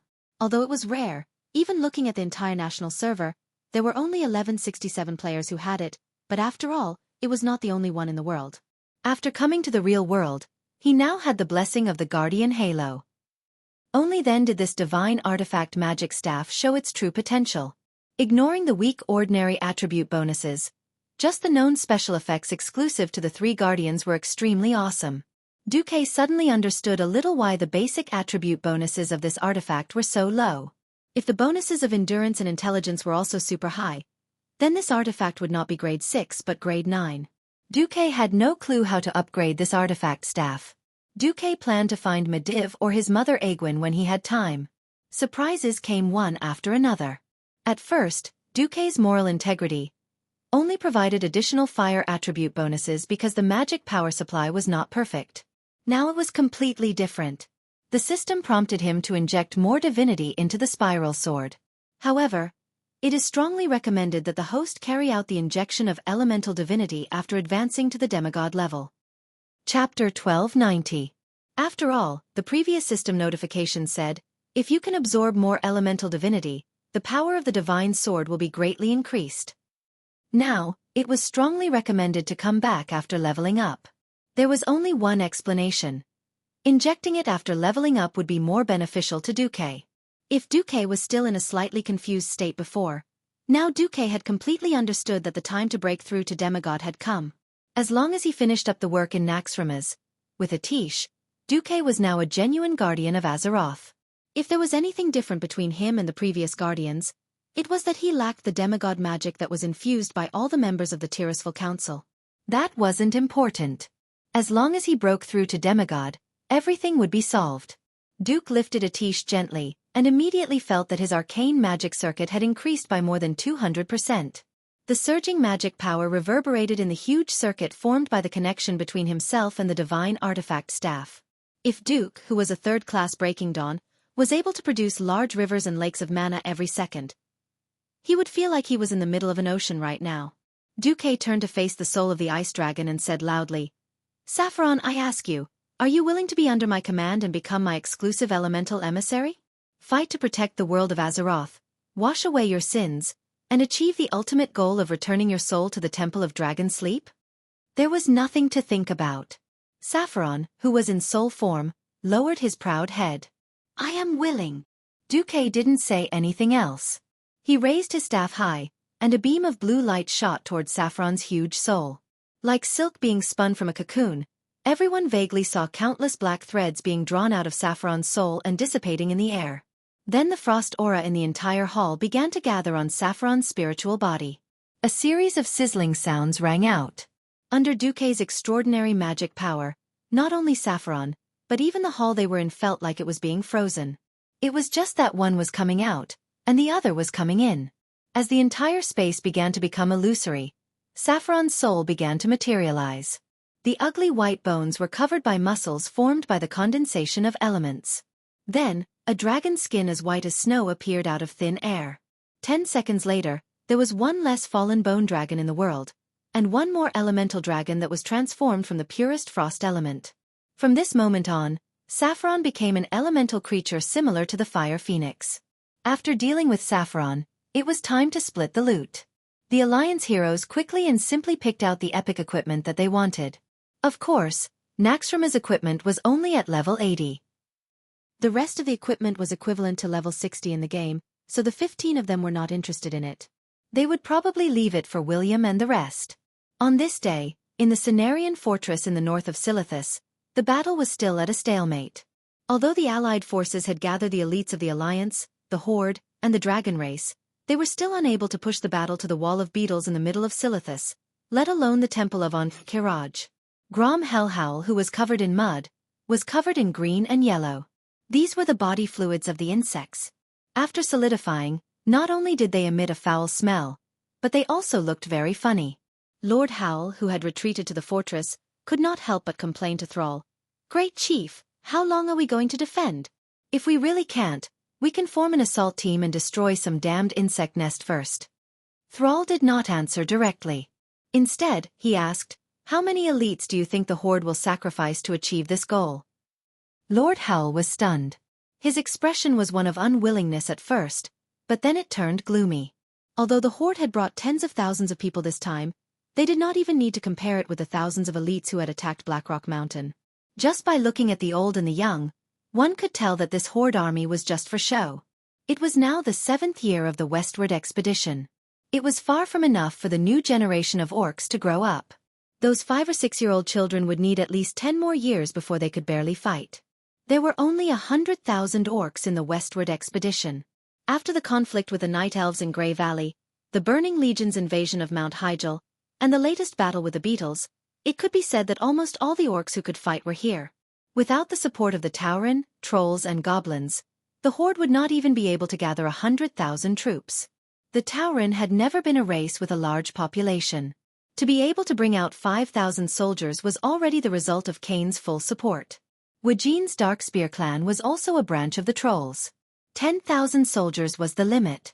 If this army was all lost here, then the Horde did not need to say anything. If the Alliance turned against them, they would have to destroy themselves here.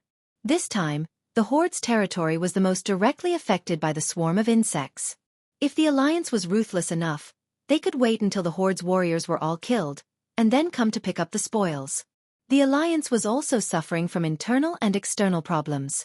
For them to be able to bring out so many troops so quickly, everyone in the Horde with a bit of brains felt that the Alliance was very generous.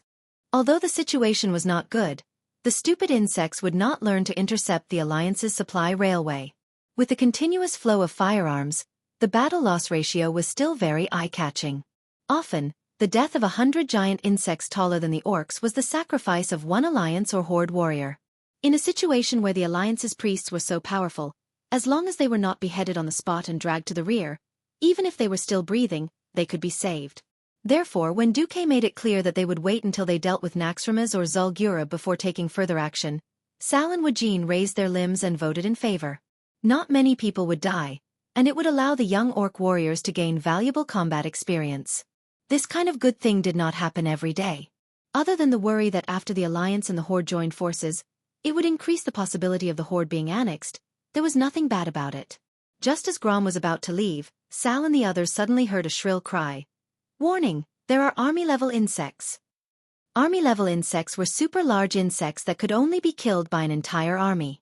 Thrall and Grom turned their heads and saw the mountain-like beetle in the distance. "Again? Damn it! There are more and more of these things recently." Grom spat fiercely, then picked up his bloodhowl and turned to leave. "Wait! Let's go together." Army-level insects also meant the terrible vitality of the insects. Although the attack power of that thing was not too terrible, the giant beetle was basically immune to existing artillery fire.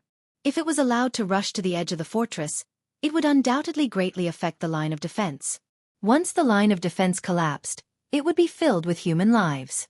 In the absence of the main force of the Alliance, the lives of the Horde warriors would naturally be filled. At this moment, there was a sudden roar of cannons from the clouds. Obviously, it was a terrifying cannon that far exceeded all the cannons in the Cenarian fortress. One shot overturned the army-level giant insects. There was Duque's laughter in the air. "Yo! Looks like we made it." Chapter 1291. Giant Ships, Cannons, Countless Men's Dreams. Sal and the tribal warriors looked up at the sky. At first, they thought it was another flying ship like the Skybreaker. Obviously, they were wrong. It was flying, yes, But it was not a giant ship, but a huge fortress. No one would forget the terrible figure that once wreaked havoc in the main cities of the major races. In the eyes of many ignorant tribal people, it was almost a scourge. It was boundless, floating in the sky, and there was no way to fight it.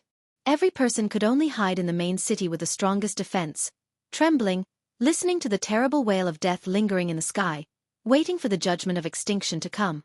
Cannons couldn't hit, magic couldn't reach, and the two-footed flying dragons that were sent out would only be brutally wiped out by gargoyles more than 10 times their number. Every tribal warrior still clearly remembered the humiliating days when they could only be beaten in pain and unable to fight back. Now, what was this? Directly south of Cenarian Fortress, Naxxramas slowly descended from the sky. It swooped down violently, sweeping away large swathes of clouds, and stood between the allied forces and the swarm of insects in an extremely domineering manner. It easily blocked the insects flying from the south. Above Naxxramas in the sky, there was still the terrible giant skull relief. But the shape was a bit like a roly-poly doll, with a square bottom and a conical top composed of 4 edges. The 4 corners of the fortress fluttered in the wind with the Alliance's blue background and golden border lion flags. Even though Naxxramas looked much more dilapidated than before, there was a very obvious big hole facing the north. This should be what the Alliance said in the report to the tribe, that it was blown up by the floating city Dalajan. Even so, Naxxramas was still a daunting fortress. Soon, the fortress opened fire. As soon as they arrived, they unleashed a barrage of bullets. Many of the insects were badly mutilated, and their broken bodies and limbs fell from the sky. Huh! Sal frowned immediately. Great Chief, you also noticed? Woken said. Yes. Naxxramas' firepower is much weaker than I remember. As soon as Sal finished speaking, he found that Jaina had come. That's because after the Alliance seized Naxxramas, they discovered that many of the shadow magic towers couldn't be used. Jaina's crisp and slightly intellectual voice was pleasant to the ear no matter the time. Sal did not know that because of Du Zay's appearance, his personal relationship with Jaina was destined to be 2 parallel lines that would never intersect. Seeing Jaina, who was supposed to be the core member of the assault team, appear in front of him so calmly, how could Sar not know the outcome? Still, he asked in disbelief, did the Alliance really take over Naxxramas? Jaina nodded. Yes, the evil soul of the great Lich Kel, Thuzad, has been completely purified. From today onwards, the former Scourge stronghold, Naxxramas, belongs to the Alliance. Sal and other tribal chiefs have an indescribable feeling in their hearts. Once upon a time, they thought that by going west to Kalimdor, they could get rid of the Alliance's control. As long as they could gain a foothold in this slightly barren land, they might be able to compete with the Alliance across the sea. If the establishment of Theramore was a nail in the hinterland of the tribe, and the Night Elves joining the Alliance was to further suppress the expansion space of the tribe, then this floating stronghold was obviously the scythe of death hanging over the tribe's head. Since the Scourge army could use Naxxramas to hang the major cities of the tribe, the Alliance could do the same. No, it could even be more than that. When the city of Duroder was first built, the tribe was very excited. At that time, the tribe's territory was also small. Who would have thought that Duque's arrangements were so far-reaching, attacking the new main city of the Orcs from the south and north? It was not obvious at first, but as the tribe continued to expand their settlements throughout the continent in order to compete for resources, they found that there was a noose around the tribe's neck, slowly strangling the tribe to death. The Alliance did not take the initiative to attack the tribe. After all, it was the insects that were slaughtering the people of the tribe. On the contrary, the Alliance still appeared in front of the tribe as allies and saviors. Oh. Next, it's up to the Alliance. Sal answered and sighed. In fact, the situation of the tribe could be described in one sentence. People who do not think far ahead will have immediate worries. If they did not deal with the raging insects, there was no threat to the Alliance at all. In mid-air, the huge floating stronghold suddenly seemed to disassemble itself, and several huge decorations on the outer wall fell from the air. That is, Sal murmured. Jaina laughed. How could the Alliance want that kind of decoration again?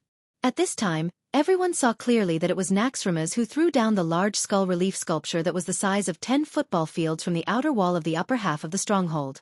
Yes, the Alliance was not pirates, nor was it the Scourge army. This kind of decoration that was meant to scare people, the Alliance would definitely not use it.